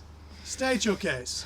I just feel like, she has, as you said, she's got a history with I Quit match. So she's done that other I Quit match and she won it. So I'm just thinking the history's there. This is where we need to have video footage of the podcast because Mrs. Crossfire's kind of just looking at me like, you motherfucker. You motherfucker, I'm gonna fight you. No, you know what? I was thinking Beth I'm as well starting myself. to wind down, so I don't even have the energy to fight you. But I think the Nigersaurus literally just squashed Britt Baker on the pre-show. So I think the wrestlers need to step up their game and they need to get their point back. Yeah. Go 1-1 with the female because there's no more females on this card. So that means at some point we're going to need Wrestlers versus Dinosaurs too. We're going to need these girls to sort out their shit in some sort of big tag or rumble or something to see who will stand tall of the Wrestlers and the Dinosaurs. This is all in theory. I don't know if we'll do this specific theme again or if we do, won't be for a while. I don't want to repeat it too much. It's not as, stretchable as the fictional characters and stuff like that. But I'm gonna do it. I'm gonna say winner. Woohoo! 6-1. How does the dinosaur say I quit? Is there a translator or do these dinosaurs know how to speak English? There's a translator that has glasses like a librarian that goes, "They said I quit," and then that's it. Yeah, it's a translator. Where's the translator from? What does the translator do for a living to know what the dinosaur's saying? The translator's actually a dinosaur, so they already know because they understand. Oh, so it's like an Incredible Hulk situation. You found learn English. You found a super smart dinosaur that can speak. Okay, well, what kind of species is the dinosaur?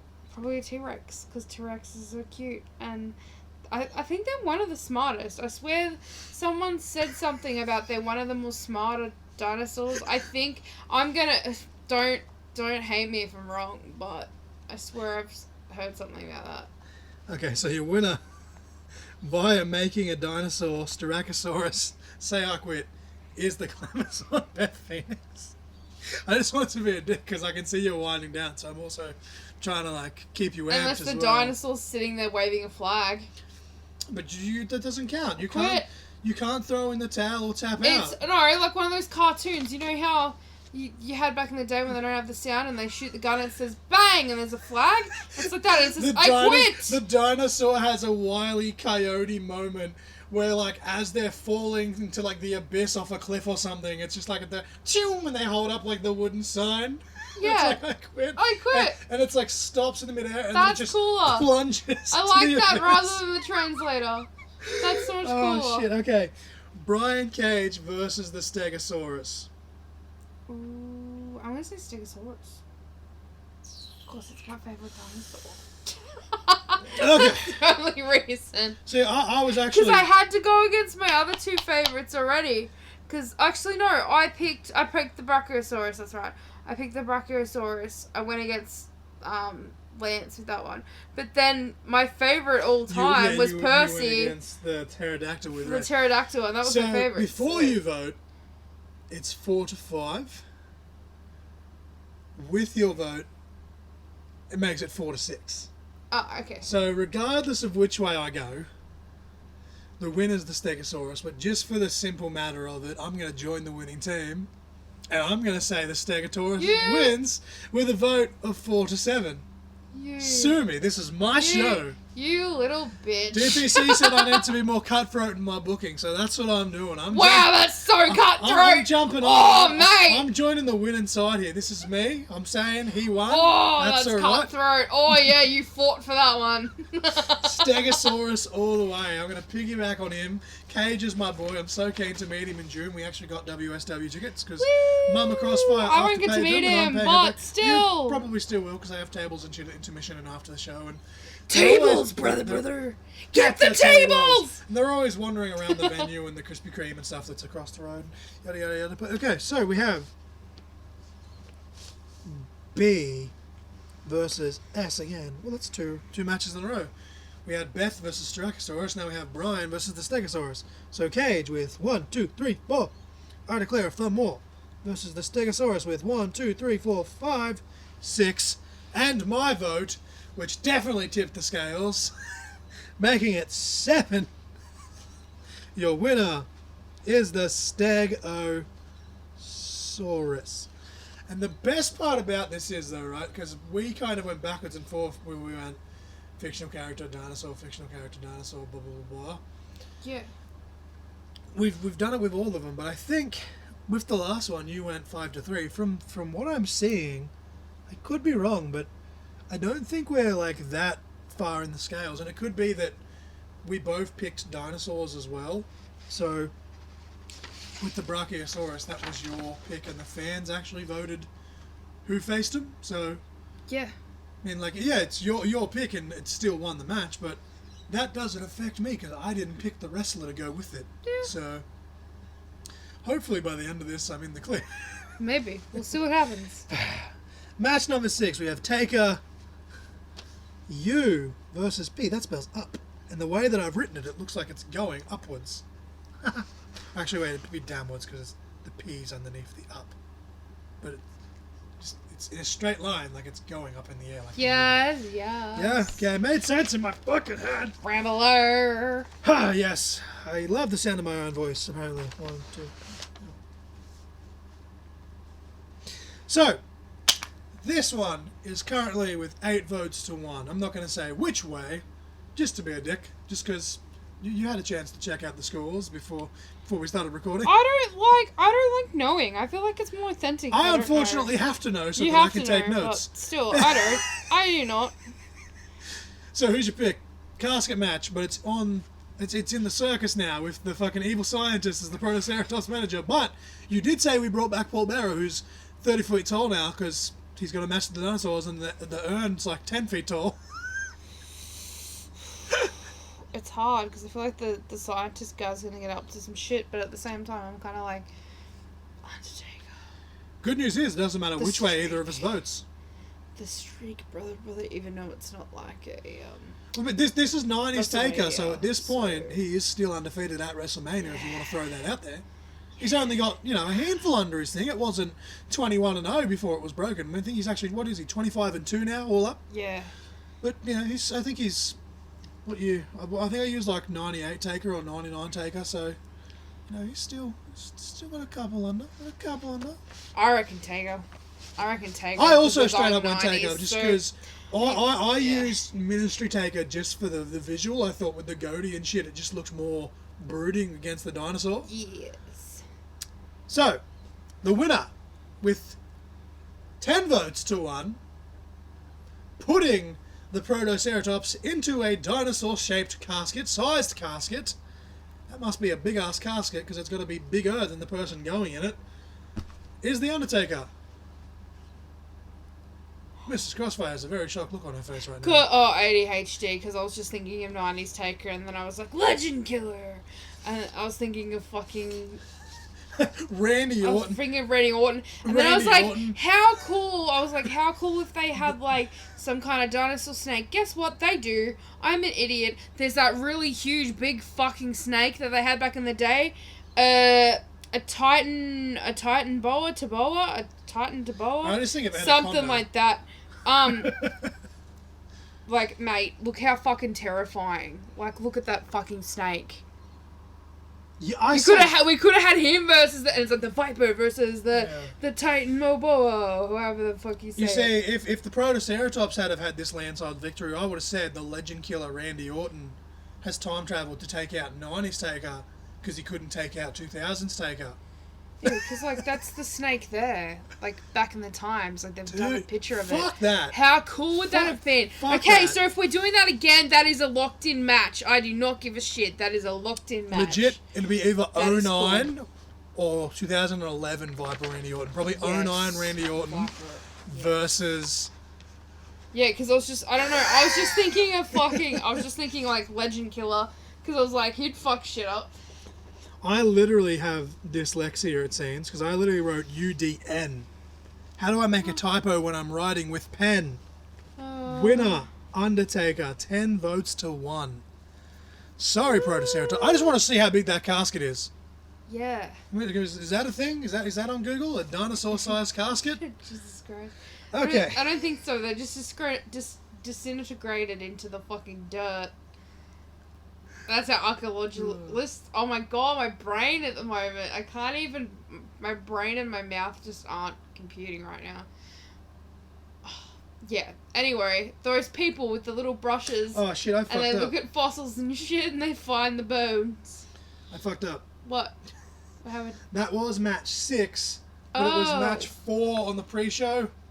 Oh. Okay, well, we'll just... Shit. Just draw an arrow to here. Match 8. Yeah! Okay, well, that's a thing. Oh my god. Anyway, again, I'm just going to leave in all this excess space just because I was reading this, because I've got written from match 1 to 10, but then on here, I've actually gone match 1 and 2 pre-show / main event 1 to 8. So I saw number 6, and the way that I've written the table for the votes and stuff, which is on Mrs. Crossfire's notes as well, but it's more just for me, but I had to print out the whole thing so that she still had the bit on the bottom to book her card. I done fucked up. So match number 4 is now Taker versus Thing, but I'll just draw an arrow. We're gonna keep that at number 6. Yeah. Number Okay. 6. I'm not moving that. Okay. That's good there. So now, match number 4, which I'm writing down here, 1, 2, is Kane versus the Velociraptor. You got so excited. You pre-announced a match. Where have we heard this before? Yep, I went to the Mrs. Crossfire school. Hey! School announcing. Okay, well, there's currently 4 to 3 with this voting, and that's cool because it makes a KV when I wrote the initial. Shout out to Kid Valiant. 4-3. Who is your vote for the actual match for? Jesus fucking Christ. Kane versus the Velociraptor. Ooh, I'm gonna go the Velociraptor. Oh, yes! What? That makes it 4 versus 4. Who you got, fam? State your case. Be more cutthroat. I'm going Kane. Just to be a different pick to you. Oh, okay. Just so the Brothers into Destruction reigned supreme against any species. Okay. It's a 90s Kane, really marked cool. Kane, and then afterwards, he sets it on fire. Fuck off. Winner, Kane, for match 6, because that's where it's written on my paper, but it's actually match 4. That is hilarious. Because that's where Mrs. Crossfire had it originally booked, I believe. Who was that? Match number 6 was... No, it's the number 6 we have locked in. That's yeah, Taker. and I fucked it up, and I've written it here because it goes match 1 to 10, whereas on the actual booking one, it says 1, 2, and then 1 to 8. Oh, yes. But because it said 6, I misread my notes. Again, ADHD, I'm blind as well, so I have an excuse. Match number 5. Casey Navarro versus the Microraptor. Jesus fuck. K versus M.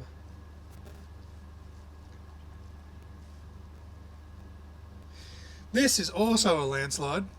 Yeah, so I was going to say... I want to say KC because he's one of my favourite wrestlers at the moment. I know he's not going to get picked because people are going to be like, who the fuck is he? I also went Casey Navarro. Yeah. Unfortunately, with now 8 votes to what is now 3, I think people just voted Microraptor because he's fucking cool. He is fucking cool. And although in the graphic that I put up, I do believe, I think I actually used a graphic with KC holding the Warrior Wrestling title. They haven't held a show in a couple months. Yes. Do we say this is a title match? Is that a title change? Woo! Title change. Let's do it. Yeah, Mrs. Yes. Crossfire is making an executive decision here as the Title co-host. change. So the Mercy, the Microraptors, the new Warrior Wrestling champion. Yes. Right? Warrior Wrestling. I want royalties when you book a dinosaur as your champion. Yes. Okay, so your winner, Microraptor. Luchasaurus leaves AEW and New goes to Warrior Wrestling. Warrior champ. And then you're like, I claim it. He's technically part dinosaur. And this is where I was meant to be in match 6 with Taker and that, and I fucked up. That's all good. See, like some of the Dead Space, I keep mentioning Dead Space. Once I've done this, there's a little bit of it that'll be cut down, but for the most part, because we're bantering in between, it'll still be left in. But match number 7 on the main card, which is match number 9 overall. I really should have just gone 1, 2, and then 1 to 8 on the top one as well. Match number 7, your double main event. Woo! It is a lumberjack tag match at the request, at the behest of one Nova Lee. It is the Usos, Jimmy and Jay versus the Triceratops twins, who I couldn't be fucked giving names. We'll call them Terry and Terrence. So it's Terry A and Terry B, like Pete and repeat. There we go. Who is your pick for this match? I'm gonna go with the Triceratops twins. I'm gonna go against the Usos, which I was hoping the Usos would win, but I was like, they've got the advantage on the outside, where they've got some more dinosaurs there, and they're causing some shit over the wrestler ratio. It's funny because I wrote UNT, which could almost stand for Undertaker. So I'm glad that I didn't confuse myself any fucking further. Okay, so this is, I guess now, somewhat of a landslide. You said Triceratops. I went with the Usos. So with 1, 2, 3, 4 votes to now 7. 1, 2, 3, 4, 5, 6, 7. The winners of the tag team lumberjack match are the Triceratops twins. Woo! who were my pick for the fan vote. So technically, that still counts as someone that I picked winning. But again, that actually doesn't affect you in any way because I actually voted against them. But in terms of booking and keeping score, that's a win for me because my booked dinosaur won the match. So I win either way. But no, I went with the Usos just because I'm like, if you're trying to book a realistic card in air quotes, which we've talked about before with Britain, Archer, I don't even remember who Casey, I and booked yada yada out of yada. this, you know? I don't remember who I booked out of this. So I've actually got T and J written next to these, which I was meant to go through at the start, but because we went on that rant about ECW and everything else as we always do, once we've done the full card and we've got the winners, I'll go through when I announce. Oh, okay, yeah, cool. Okay, so the winners of that was the Triceratops twins, Terry and Terry. Terry with an I and Terry with a Y. Nice. Yeah, so obviously the main event is now a prehistoric cage match.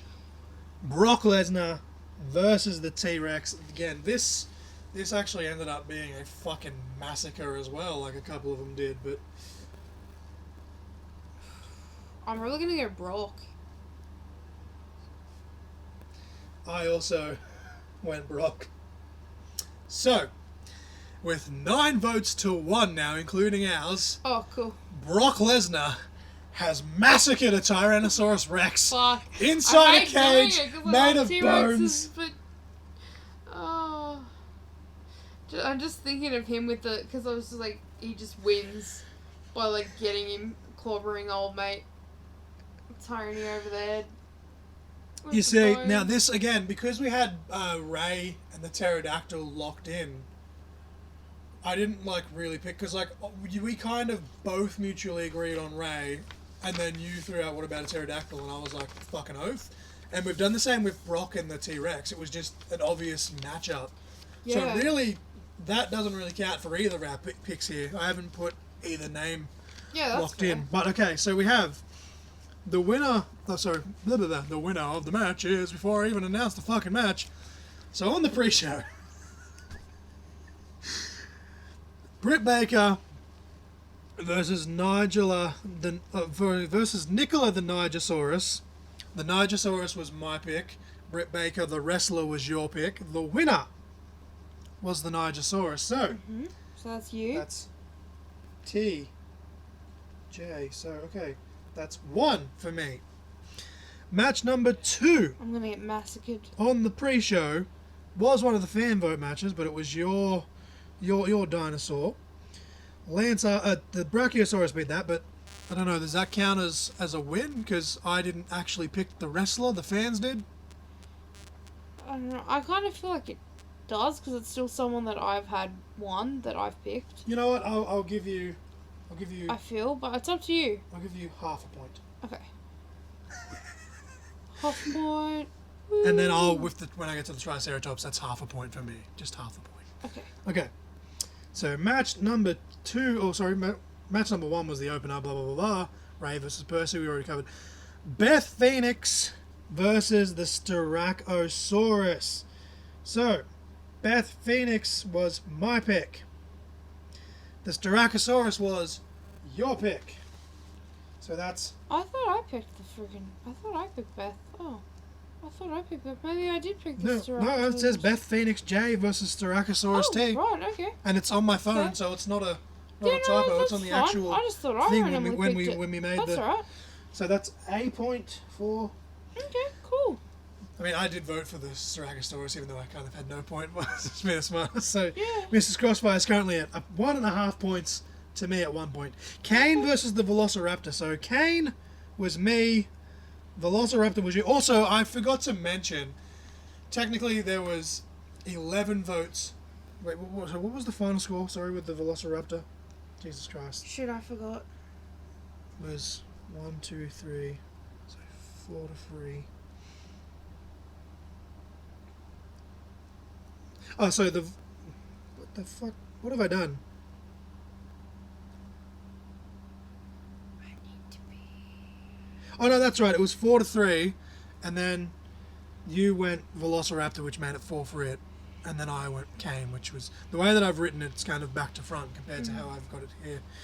But yeah, Kane wins, and Kane was my pick to win, so that's a point for me. So I'm at 2 points. We'll quickly rush through this so Mrs. Crossfire can run to the bathroom. Yes. I've lost where I was up to now. Oh, yeah, so because I'm doing this out of order. Fuck me. This is going to be all over the place, guys. I'm so sorry. Cage versus the Stegosaurus was... You picked Giant Cage, I picked the Stegosaurus, and who won that? Stegosaurus, so that's a point for me. Now we'll go Casey Navarro. Casey Navarro was picked by... Me. By you. I picked the Microraptor. The Microraptor won that. So you're just going to kill me. It's a point for me. Might as well just say that you've won, man. The casket match. Me already. Undertaker versus... Undertaker was a point for me. 1, 2, 3, 4, 5. And then that's a point and a half. So if we take away the 2 matches and just have 8 matches with... How does that work? 5.5 points to 1.5? I guess, yeah, because it's 5 and 6, because there was 2 that were fan voted, so it's the half point each. Yeah. So 5.5 points to 1.5 points with my booking versus yours. I'm terrible. It was 5 to 3 last time, so I'll take that as a win. We'll quickly take a bathroom break here for Mrs. Crossfire, and then... Sorry to interrupt you, Ron, but we've been going a while. I need to go. Quickly do a rerun of the matches and who won and blah, blah, blah, blah, and then we'll hit our Rumble predictions and get out of here because we've been waffling on for far too long. Sweet. And pause. Alright, and we are back live by the power of editing. There was literally like a 1 to 2 second break maximum. We've both had bathroom breaks. We've drank a lot of water. We'll quickly run through the results of the card, and then we'll get into doing our Royal Rumble predictions and then get out of here because, you know, we don't want to talk too long, you know. Like, I think the longest one we did was like 2 hours and 40 minutes, but hopefully I can cut down some of the dead space and not make it go too long because I feel like, you know, 2 hours for a podcast, like, it's not too bad, like when you think about it. But just to recap, so match 1 of the pre-show was Britt Baker versus Nicola the Nigersaurus. The Nigersaurus won with 8 votes to 3. That's a point for me because I picked the Nigersaurus. Match number 2 was Brent the Brachiosaurus versus Lance Archer. The winner with 7 votes to 4. Sorry, 6 votes to 4. I can math. There was what? 1, 2, 3, 4, 5, 6. Yeah. I can count. Yeah, 11. Because there was 11 votes all up. Because there was 9 people that voted in us. Why did I think 10? Jesus Christ. I'm like, oh, we're going to run through this. And then I botch all over the fucking place because ADHD. Yes, so your winner was 7 votes to 4. I was right the first time. And then I was like, wait, what? That can't be right. I thought it was only 10. Yes, 7 votes to 4. Brent the Brachiosaurus. Now, that was a fan-voted opponent for the wrestler. So Miss Crossfire gets half a point for that one. She gets half a point. Then the opening match was Rey Mysterio versus the Pterodactyl. We both voted for Rey anyway, and I think we kind of mutually agreed on that, so we didn't count that one. Again, there's 10 matches all up. We only counted votes for 6 of them, half votes for the other remaining 2. Anyway, Beth Phoenix versus the Styracosaurus. Finally, after all that time, I fucking... Beth Phoenix wins with 6 votes to 5. That's a point for Mrs. Crossfire because she picked Beth Phoenix. Now, Brian Cage versus the Stegosaurus with 5, 6, 7 votes to 4. The Stegosaurus beats Brian Cage. Stegosaurus wins. That's a point for me. Match number 6, which is one of the 2 matches that we agreed were in the same place, along with Lance Archer and the Brachiosaurus, which I thought we were going to have more matches in the same spot off the bat, but here we are. Go back and listen to the rest of the episode. If for some reason you've skipped all the way to the end and just hearing me right now, I don't know. What is life? The Undertaker squashed the Protoceratops in a casket match with 10 votes. Oh, sorry. 1, 2, 3, 4, 5, 6, 7, 8. 9. Oh, I didn't count our 2 votes. Oh, our 2 votes. Yeah. Yeah, so 11 votes. 11 votes to 1. Oh, sorry, 10 votes to 1. Fuck me. What is math? I know you mean. 10 votes to 1. Undertaker absolutely destroys the Protoceratops. I picked Undertaker, so that's a point to me. Look, fuck it. The Marco-Raptor beats Casey Navarro. Kane beats the Velociraptor. The Triceratops twins beats the Uso. Brock Lesnar beats the Tyrannosaurus Rex. I'm just going to go through it because I'm stumbling over my words and I don't want to get stuck in a loop. So, yeah. I picked the Nigersaurus, the Stegosaurus, Undertaker, Marco-Raptor, Kane, Triceratops twins, which was half a point because the opponent was fan-voted. Mr. Crossfire picked Beth Phoenix, which was a point, and the Brachiosaurus, which was fan-voted opponent, which was half a point. So, taking out the 2 that were already locked in before this episode started, with 5.5 points to 1.5 points, my pick win. Not that anyone really cares, like we're not keeping score and we don't actually win anything. It's just that it was brought to our attention in the last one as we're doing it that 5 of Mrs. Crossfire's wrestlers beat and fictional characters beat 3 of my. Oh, sorry. Mrs. Crossfire had 5. I had 3 points. Is what I meant, not beat 3. I'm all over the place now. I'm just gonna say you just tried to step your game up because you just wanted to be better than me. I mean, I was always thinking of, like, giving it to the Styracosaurus just to be a dick. But I was like, no, like, if we're booking it as a real card, Britt was squashed in the pre-show. Beth needs a strong showing as the Styracosaurus. Now I know why he voted the way he did. What? Nah. Conspiracy! I went against so many of my picks. Conspiracy! I mean, it doesn't matter, because, like, I literally chose the Usos to win. So it was half a point regardless, because my pick still won the match. I couldn't even remember who I freaking picked, so I just went willy-nilly. I was like, let's go! We'll roll over now. I feel like that's probably the funnest Mark-A-Palooza we've done so far, but it may also be the worst in terms of listeners, because I'm just all over the fucking joint right now. Royal Rumble 2024 will be tomorrow when this episode originally drops. It's 2 days away. I'm so fucking keen. We're going to do a Rumble along, which I feel will be a lot better. Listener-wise. Will it be a ramble along? Stay tuned. I feel like because we've got to kind of talk about what's happening in the match with the odd, story and distraction here and there. Well, we've at least got something in front of us that'll be constantly moving that will force us to. I'm hoping there's some good surprise. Well, that's why entrance, because last year I was like, oh yeah, because cool. last year's Yeah. men's and women's Rumble, I'd argue it was the best women's Rumble they've had so far. Yeah, and the men's Rumble was one of the best ones they've had in a very long time. But the surprise factor Booker T was cool, because I literally in the fly was like, he's going to do the spinneroonie and get chucked out. He came in, he did the spinneroonie, and he got chucked out, which was cool because it was in Texas and it was like hometown, but it just could have been so much. Maybe I'm just salty because I just want Wade Barrett in the Rumble. Just want to. Yes, dude. Booker T enters this year's Rumble and faces off with Carmelo and Trick, and they throw him out, and he turns heel on them in commentary the next week. And he's like, Okay, so we have 4 matches announced. As I said, SmackDown is tomorrow. It'll literally be starting as this episode goes live. Well, not live, but is made public rather.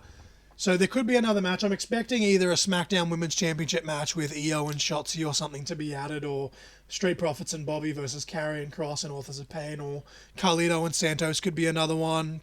They could even just throw a match randomly on the pre-show. But I feel like 5 matches is definitely where I'd cap the Rumble anyway. So the fact that they've only got 4 announced, I'm happy with that, because the Rumble, 2 Rumble matches, that's an hour or so each, right? So the other 2 matches, fuck it, you've got the US title and the Fatal 4-Way, give them half an hour each. Like, that's 3 hours right there, with the 4 matches.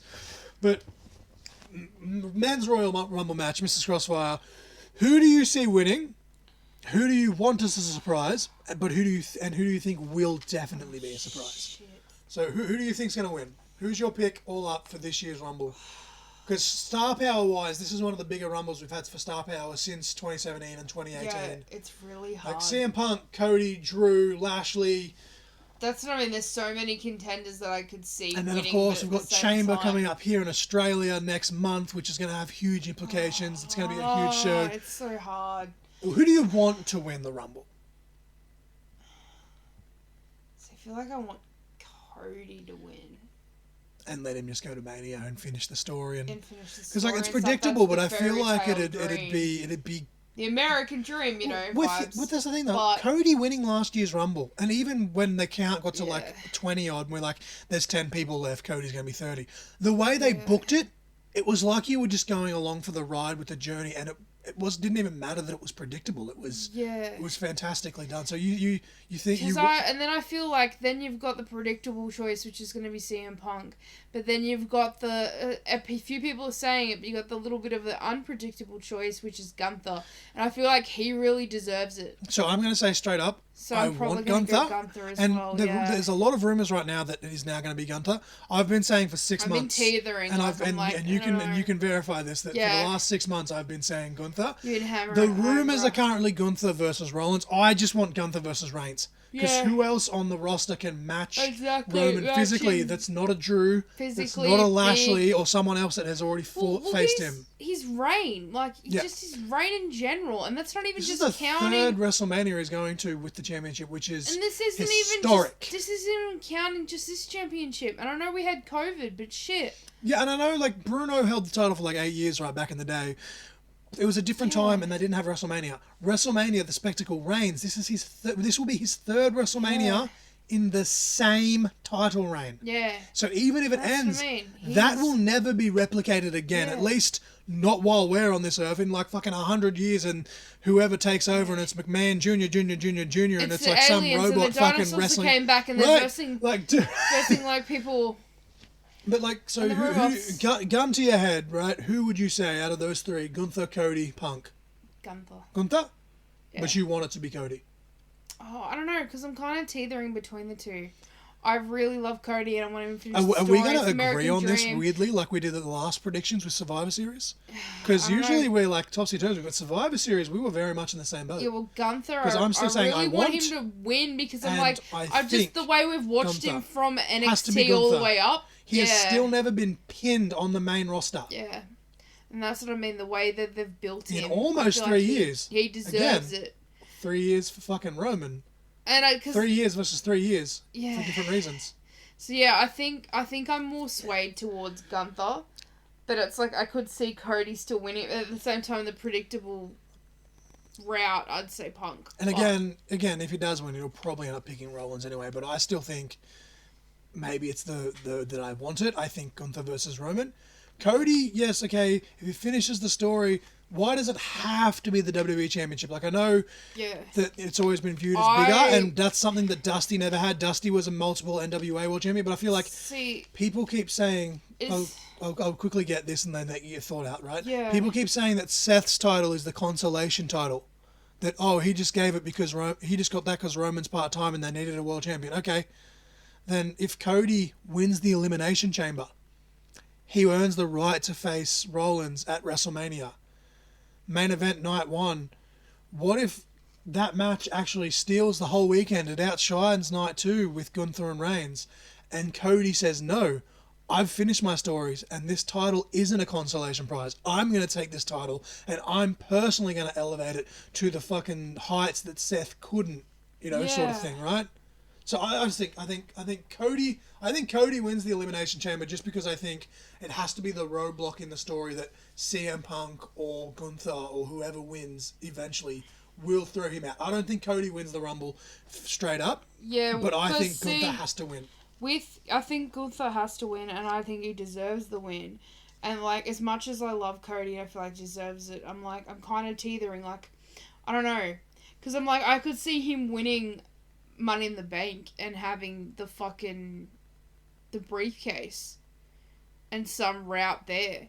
Same with Punk. They could do that too. There's heaps of different ways. The first ever 2-time back-to-back winner, cashed in, da-da-da-da. It's a nod back to the day, so it could go many different routes, but I think I want more Gunther to win, and it's not just because you want that.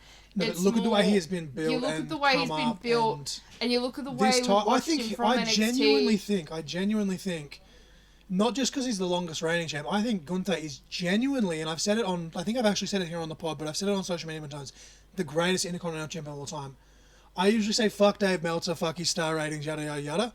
he has, what, 3 or 4 5-star matches, whatever that's worth, from Dave Meltzer, in this reign. Yeah. Which is rare in WWE in itself. Yeah. And he's taken it, look at the shape he's got himself in. And it's fantastic. And, like, I've always been a big fan of The Miz. But as physical as Gunther is, they built it that Gunther actually, you know, he's sold it so well on his end in the match that he actually had us think that The Miz had him beat. And then when he did make The Miz tap out, with the Walls of Jericho of all things, which was fucking brilliant because Miz was trying to tie the reign, and we did kind of touch on that in the last Mark-A-Palooza actually because it was the week of Survivor Series that we did it. But even from then, from Survivor Series to now, Gunther... He took a couple of weeks off because him and Ginny just had their first child, so congratulations to them. Yeah. But it made sense. They made it work in kayfabe. That, like, you know, I think they kind of in, like, passing was like, you know, congratulations on them for welcoming a child. But for the most part, in kayfabe on the mic, all the other wrestlers are like, oh, you've become like Roman Reigns and you've took a couple of weeks off, and they made a big deal about him coming back. And it's like, yeah, because after so long, he's like, fuck it. Y'all have to earn me even being here. So to have him and Roman clash is just what's really getting me. And again, maybe want is kind of overpowering, but I want Gunther. Here's my prediction. Yeah. You think Gunther? Yep. I reckon Do you think The Rock enters the Rumble, yes or no? Yes. Do you think Hulk Hogan enters the Rumble after that tease? I have been wondering. Because everyone's saying no. I'm going to say just for the sheer ridiculousness of it. I could see it happening. I would not and be people are going to think that I'm it just did. being stupid. I think 100%. I could be completely wrong, right? And everyone will be like, you're a dickhead. But imagine if I'm right. Rock Hogan, just for 2 seconds, have a face-off in the Rumble. Yes, that'd be awesome. Like, I don't think Stone Cold enters this year as much as I'd like to do, but I could see Rock entering at number 30. I would pop super hard if Rock came out at number 30. But I think... regardless of what they do, because Rock can still do stuff with Roman at Elimination Chamber as well. But I think Hulk Hogan will enter the Rumble. And I think he gets thrown out by Cody Rhodes. That makes sense. I could see that. But is there any other surprises that you'd like to see? Perhaps Forbidden Door? I don't know, maybe like some... Because I'd like to see Moose enter, but I don't think he will. But on the flip side of that, if you've got no other predictions, we can move on to the women's. It'd be cool to have Sami Callihan. That'd be cool. I really like him. But I think... him and KO going at it like KO was in it. Yeah, I don't even know if he's in... Is he in any matches? KO's facing Logan, which we'll get to. That's right. I forgot about that. But I think he'll still probably be in the Rumble as well, maybe. But no, I think... Yeah. I think Hulk Hogan will enter the Rumble. And I think he'll be thrown out by Cody Rhodes. Because even if he's not good for bumping, you can go over the top without, full on... You just take like a disaster kick or something and just, stumble off and land on your feet and be like, oh, brother! And they could just be like, it's because he's old. There's weird like clicking sounds on the other side of the room because the fucking water bottles are expanding from the heat where we're silently sitting because the window's open. But, I think Hogan will enter the Rumble. I could see that I don't happening. see him having... I know he wants to have one last match. I don't see that happening. I think his body's too shot, but I can see him entering the Rumble. I could see that. What about the Women's Rumble? Who do you think's going to win? Because you already know who I'm going to win, who I think's going to win. And again, it's who I want to win. And I also know who I want to see as a surprise and who I think will see as a surprise as well. I can't even remember who you said. So, my prediction, I think Bayley wins. That's right. And I think she actually does tease that she's going to go for Rhea. She's going to go face as well. But, damage control, they turn on her prematurely, and she goes, you know what? I haven't actually signed the contract. So, Adam Pearce, Nick Aldis, y'all pay attention, because I'm going after Io now. Yeah. And then Rhea can always be like, well, even though they don't come face to face, can always hype up, oh, Bayley ran scared from me and blah, blah, blah, blah. Yeah. And if they do Raw versus SmackDown again for Survivor Series, if they bring that back, you could always go, if Rhea's still a champ or if she loses it and then regains it via probably Money in the Bank or something, come around and be like, well, you ducked me at WrestleMania. It's Raw versus SmackDown. Bayley versus Rhea at Survivor Series in 2024. Yeah, that'd be pretty cool. But no, I think Bayley's going to keep teasing because she I just don't know who. I haven't really thought about the women's one as much. Because Bayley, as a heel, the last few years, we've even said it. It's going to be insane to It's see really her weird just to as a see her face as a again. face, So I yeah. think you really need to drive home the point of, no, she's going for Rhea. She wins the Rumble. She's going to challenge Rhea. But Dakota comes the new leader. Something happens somehow. Leads to an attack, a beatdown, shit goes down, and you almost have like a Batista Revolution thing.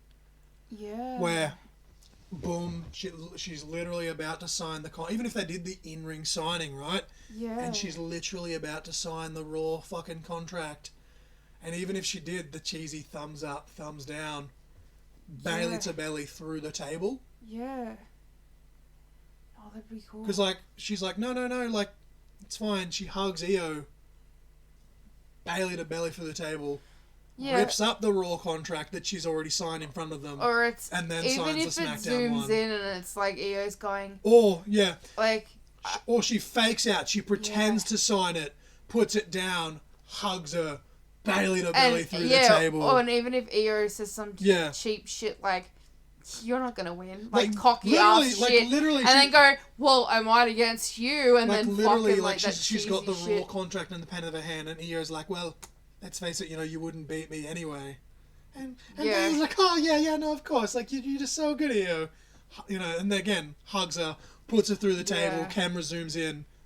Wait a minute, Bailey didn't actually sign the contract. Picks up the SmackDown one, fucking scribbles it, throws it on top of her. She'll probably get beaten down by Damage Control afterwards, but Yeah. again, it's that big defiant Even if they teased moment, it at the right? start where they've Yeah. got them they're both sitting there and it's going, and she's just like, ha, and then of course it grabs Like the they other work one. together. Bailey Yeah. accidentally, like genuinely accidentally eliminates Asuka because whoever they're beating on moves or whatever, and it's like shit, like it actually was miscommunication, sort of thing. And then because Bailey has a point, like I was just trying to do what was right. I was literally trying to do everything, and then they just turn on her, whatever.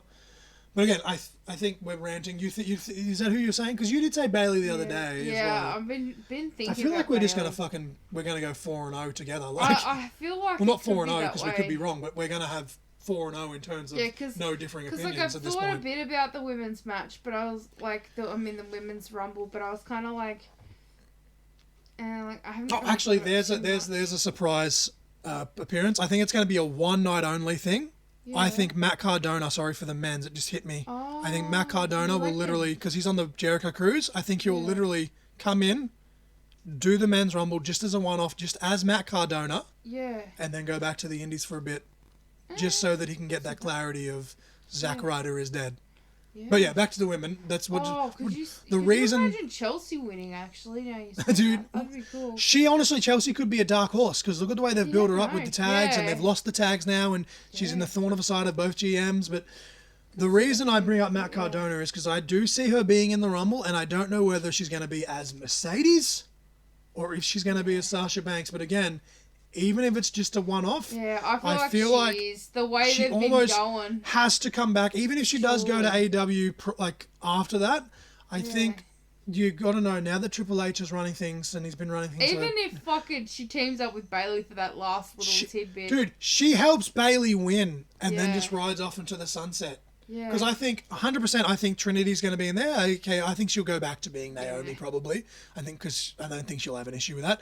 But I think she'll probably come out, and she probably will come out as Sasha, just for the one night. But I think she'll be in the Rumble just to kind of, her and Triple H can make up, because she's always been one of Triple H's girls, and it was Vince that she had the issue with, and I think they'll both all just kind of, you know, and Bailey and Mercedes / Sasha, they went to Japan. Oh, sorry.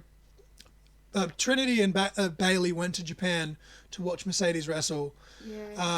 Mercedes and Bailey were at Hard to Kill cheering on Trinity.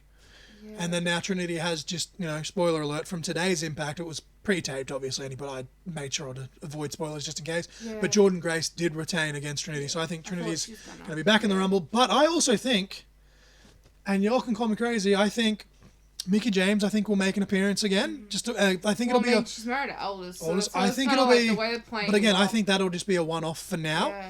But I could see Jordan Grace as the Knockouts champion in the Rumble match. Yeah. I wouldn't put it past Triple H. I could see him doing that. I originally thought Because he's Deonna been was going to be trying in there, to but do she's it. been signed to AEW. But, dude, could you imagine if they randomly had an AEW like person in either of the Rumbles? Yeah, that's Like, cool. everyone's like, MJF's going to show up at the men's Rumble, and they're like, no, he's totally re-signed. Dude, if MJF comes out of the Rumble, I'll lose my 11 mind. But no, I think Bayley wins. I think 100% Mercedes Moné is going to... Sasha Banks, I think she'll be Sasha for that night. I think one and done. I think she'll come back just to mend fences, and I think Naomi will return, which is whatever. Like, super athletic woman. I'm just not a fan of her as a performer, but nothing against her. Like, that, I don't think she's the drizzling shits by any means. I'm just not drawn to her character. Yeah. Right, but I think similar, Sasha will come back. I think I'm locking in 100%. I'm probably getting myself too excited, because if she doesn't, I'm going to be disappointed. But no, I think, and I could see, it's not 100% guarantee, but I could see, part of me feels like there's going to be someone from TNA now in the Rumble, and I think it'll be Jordan Grace. Yeah, I can see that. Yeah. Kevin Owens versus Logan Paul. KO. Okay, so we've love finally KO. got a different one, because I'd love for KO to win, but I think Logan. Logan probably will. I think Logan retains. I think Logan actually enters the Elimination Chamber for the #1 contendership, because there's 2 nights at WrestleMania, right? So Rumble winner's going to pick one championship. There'll be a chamber for where the winner faces the other champion on the other night, right? Which is where, again, I see Cody winning to face whichever champion he faces. It could be Rollins, could be Roman, whatever. It doesn't matter. Don't want to rant too much. But I think Logan Paul enters that, and he's like, I'm going to be, Logan 2 belts, yada, yada, yada. And whether it's KO or someone else, because I can't remember off the top of my head who it was, but if you remember, Elimination Chamber, was it last year or the year before? I think it was last year's Elimination Chamber where Bronson and that were in it. I think I could be wrong. Oh no, because they had 2, didn't they? They had the US title one actually with Seth when he was the US champion, and then they had the #1 contender one. Logan Paul came out in one of them and he attacked someone. I can't remember who he attacked, but yeah, he wasn't in the match and he came out. So I think someone's going to come out, and it's going to be deja vu where Logan gets eliminated, probably by Cody because he's the eventual winner, just to make Logan look strong.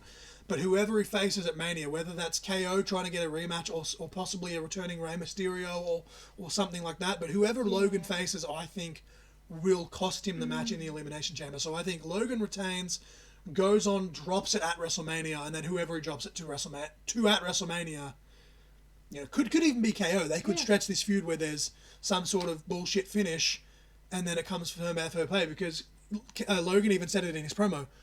The first time he was in the WWE ring, he was in Sami Zayn's corner at WrestleMania, where KO versus Sami, and it was a good match. Definitely wasn't the best match they've had, but still a great match. Definitely worthy of WrestleMania. After the match, KO stunned Logan, and they played the clip, and Logan's like, "This is the reason that I started training, because I wanted to get my hands on you." And it's like, dude, he's meant to be a shit-eating heel, and what makes a better heel than telling the truth? Yeah. Because he's like, no, boo KO. You don't like me? He's your hero, but he's the reason I'm here. It's his fault. I'm like, it's fucking brilliant, because I don't think Logan genuinely is a massive douche. Yeah. He's also a phenomenal professional wrestler, and I want to keep watching him wrestle for fucking years to come. But it's brilliant, and I think, Logan almost has to win and possibly drops it to KO at Mania or someone else at Mania. But I think Logan will be in the Elimination Chamber, which is why I say that Logan will enter as the champ, just to kind of elevate, him just that little bit further that, is what it is sort of thing. Yeah. Okay. So you still think KO though? Yeah, KO. I still go with KO. I think it's more that it's just like nostalgia / like he's one of my favorite wrestlers, so I was like, that's why I pick him. But it's not as much logic as like. But no, I could see them doing that to where Logan then goes and does something else and has, because they've been teasing fucking John Cena versus. He could win the Rumble. He could lose the title and win the Rumble. Dude, 100%. Depending on how it's set out. They have history, Rollins and Logan. Yeah. Seth Rollins beat him at SummerSlam. Logan, Seth is dealing with that injury. He doesn't want to have the surgery. What if you stretch it to Mania? Logan beats Seth at Mania for the title, and then Seth has the surgery and comes back and he's fitter than ever, and then fucks him. And it works because you have, in theory, right? In theory, communism works, as Nick Maltino likes to say. In theory, Roman does drop the title to someone on night 2, whoever it is a full-time person, and then people are like, "Oh, you've just gone from one part-time champ to another." Yeah, cool. You've just made Logan more of a heel by being a part-time champion, and as the world champion, he's going to take that title, just like he did with the United States Championship. He's going to take that everywhere. And he's going to get literally billions of new eyes on WWE, whether you like it or not. That dude has put so many fresh eyes from young people. And he's just, imagine him on any show with the world title. And now people can be like, still think it's a consolation prize? Exactly, because the WWE Universal Champion will be doing late night shows and doing media. But Logan Paul, he's going to be doing his podcast every week. He's going to be interviewing the biggest celebrities in the world. He just interviewed John Cena, where again they kind of teased that match. And Logan even said last year he wants Cena at Mania. Cena literally said, no, I'm guaranteeing you, I'm telling you, in the next 3 years, I want to be done wrestling by the time I'm 50 because, you know, I understand now why Dwayne walked away, and I apologize for that, and being a hypocrite, but I get it. I can't do both. My body's giving out. I need to focus on this.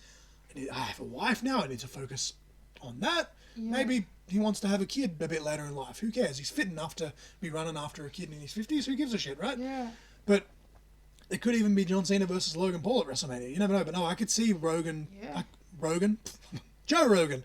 Fuck, I was thinking podcast and my mind went to I was thinking Seth Rogen, so here we go. But no, I could see Logan winning the Rumble too. But no, I think Logan retains. You think KO wins? So that's only one we've disagreed on so far. Fatal 4-way though: Roman, LA Knight, Orton, Styles. Again, Rock could come out and cost Roman here, and that way that match isn't even a title match. And who's going to win that now because there's no title on the line? But I think that's wishful thinking. I think Roman retains. I think Roman has to retain. Roman will retain, I actually agree with that. I think there may be some sort of Rock interference because a Fatal 4-way, the bloodline can come out. Jey Uso might even get involved in this because it's brand on brand, so he may even stick his nose in just because he's there. Again, if Rock's in the Rumble... Dude, the Rock throws the Jey out. Like, who's to say friggin' Solo's not in the Rumble? Oh, I 100% think Solo will be in the Rumble. He'll be in the Rumble, and he wants to go after Seth, brother, wink wink, like, he's the next rival there. They're going to rule SmackDown and Raw as world champions on both brands, you know? Because you could kind of have fucking, like, veteran Rock versus because I think 110% younger Jimmy and Jay being the Rumble where it's Raw versus SmackDown. I know as the years go on they get more laxed on the drafts, but this is the most they've hammered down on it since the draft in the early 2000s. Like 2016 they kind of tried to, but Jimmy and Jay, by sanctioned events for whatever reason, because it's Raw and SmackDown, are under the same roof. Yeah, so whether it's in the 4-way or whether it's in the Rumble, the Usos are coming to blows. So you could kind of have some kind of blow with Rock in that, and then he comes back out, and then it's when he interferes with Roman. Yeah, so you can either have Jay come out to try and break up the bloodline, plus Jay and The Rock come out to get rid of Jimmy and fucking Uso, or it's the Rumble. They're getting beaten down. Fucking Jimmy and Solo have just cleaned house. Solo's probably eliminated 4 or 5 people because he's Solo. Again, he would probably get thereabouts in eliminations. Yeah. And they're just keep beating down on Jay. Clock ticks down. You're up to like entrant number 26 or 27. There's still a few left.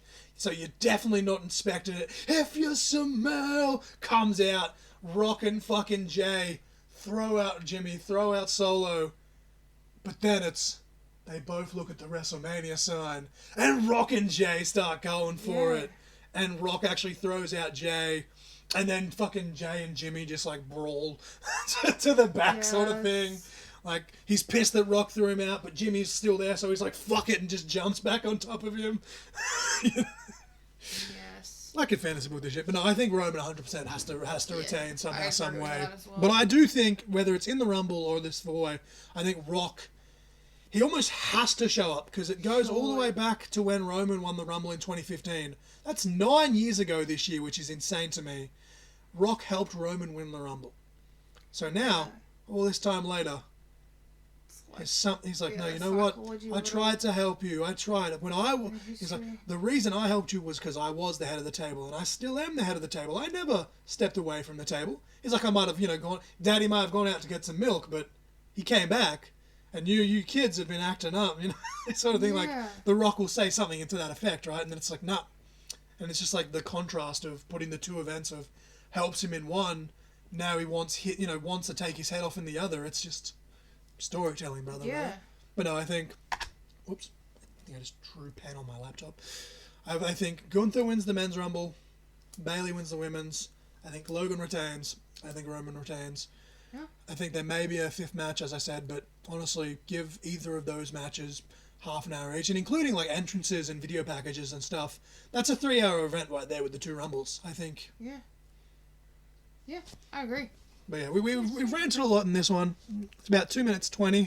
as I'm looking at this, I might, as I said, I'll try and edit down some of the dead space as I got jumbled in an ADHD cycle, but that's just my brain. I had 3 different sets of notes looking at me, and they were all laid out very well, and then just the numbers kind of... Exactly what happens to me, like when I did the ring announcing, it all jumbled together. It was right there, shit. but it was like, it said number 6 on that one, and that was the only thing that I fucked up on. I should have just gone 1 and 2, and then 1 to 8 on both things. We'll allow one botch. But I went 1 to 10 just because it was in one thing, and yeah, I fucked it up. But yeah, it's all good. It's all good. Yeah, just to recap, it's been fun. Dinosaurs.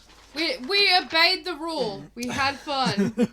So yeah, we both think Gunther. We both think Bayley. We both think Roman. The only thing we disagreed on was I think Logan retains. You think KO gets that and new. But no, just to recap, Nigersaurus wins, Brachiosaurus wins against Britt Baker and Lance Archer respectively on the pre-show. Rey Mysterio beats the Pterodactyl. Beth Phoenix makes the Styracosaurus say I quit somehow in some way. With the wooden sign. Yes. Stegosaurus, Stanley the Stegosaurus beats Brian Cage. Who better than Cage? The Stegosaurus, apparently. Stanley. Undertaker absolutely squashes Pedro the Protoceratops in a casket match. Not Pedro. I still want to see a dinosaur-sized casket. That'd be a sight to behold. Microraptor massacres Casey Navarro, and on the fly we decided, fuck it, it's a title match now, and new Warrior Wrestling Champion. This really is a cross-promotion super show. Kane just manages to beat the Velociraptor, and because he was just pissed off the audacity of the Velociraptor for actually putting that much effort in, how dare you be that much of a monster, Kane sets the Velociraptor on fire. Wasn't even an Inferno match, but it's 90s Kane where he was just setting everyone on fire because that's his thing. Why not? Yeah. And then, just barely, the Triceratops twins squeak out a victory against the Usos in a lumberjack tag match, and then in the main event, very one-sided affair, Brock Lesnar inside a prehistoric cage made of dead dinosaur bones takes Tony, the Tyrannosaurus Rex, the mighty Tyrannosaurus Rex. Tony took a trip to Suplex City, bitch. Suplex City, bitch. Started the match. Fucking, if y'all haven't seen that remix from like when Suplex City like started like properly with Brock and Roman at WrestleMania 31, go YouTube Suplex City remix. It is actually, it's only like a minute and a half. Absolute banger of a song. Banger of a song. But speaking of songs, song of the week this week was Walk the Dinosaur by Not Was. The Not Was is in brackets. I don't know if that matters. I think if you type it into a search engine, it'll probably still come up. I typed it out just because I knew what the name was. But yeah, the match of the week. Because it's Rumble season, and we just crammed Rumble predictions amongst all of that fucking ranting. That's why the logo says Ranting, Reviewing, and Marking Out. Check out the new logo on my Instagram page now and give it a like. The match of the week is the 2017 Men's Royal Rumble match again. Brock Lesnar massacres fucking Enzo Amore with one clothesline. Flips him inside out. It's awesome to see. Gets tossed out by Goldberg. And again, Lesnar Goldberg, that's a big mammoth thing.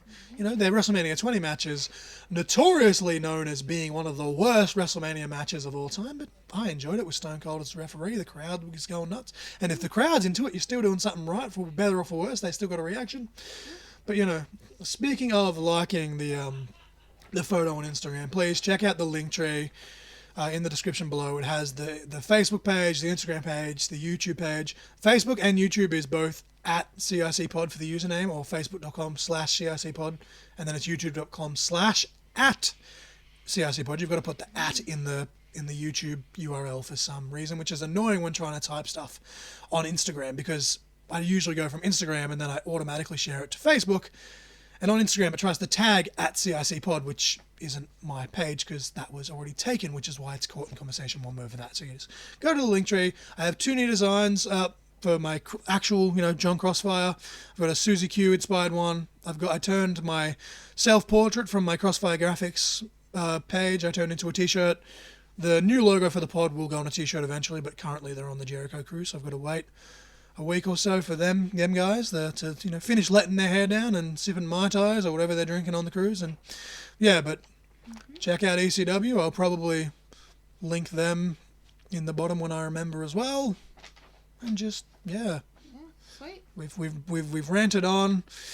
we tried to rapid fire it and just it went all over the place. We're both we've both been sleeping like shit lately, so we're kind of just running on adrenaline and starting to crash as we're recording this. But is there anything else you wanted to? Is there anything else you wanted to add to this? I feel like we've put out a good episode, honestly. Yeah, I feel like it's good.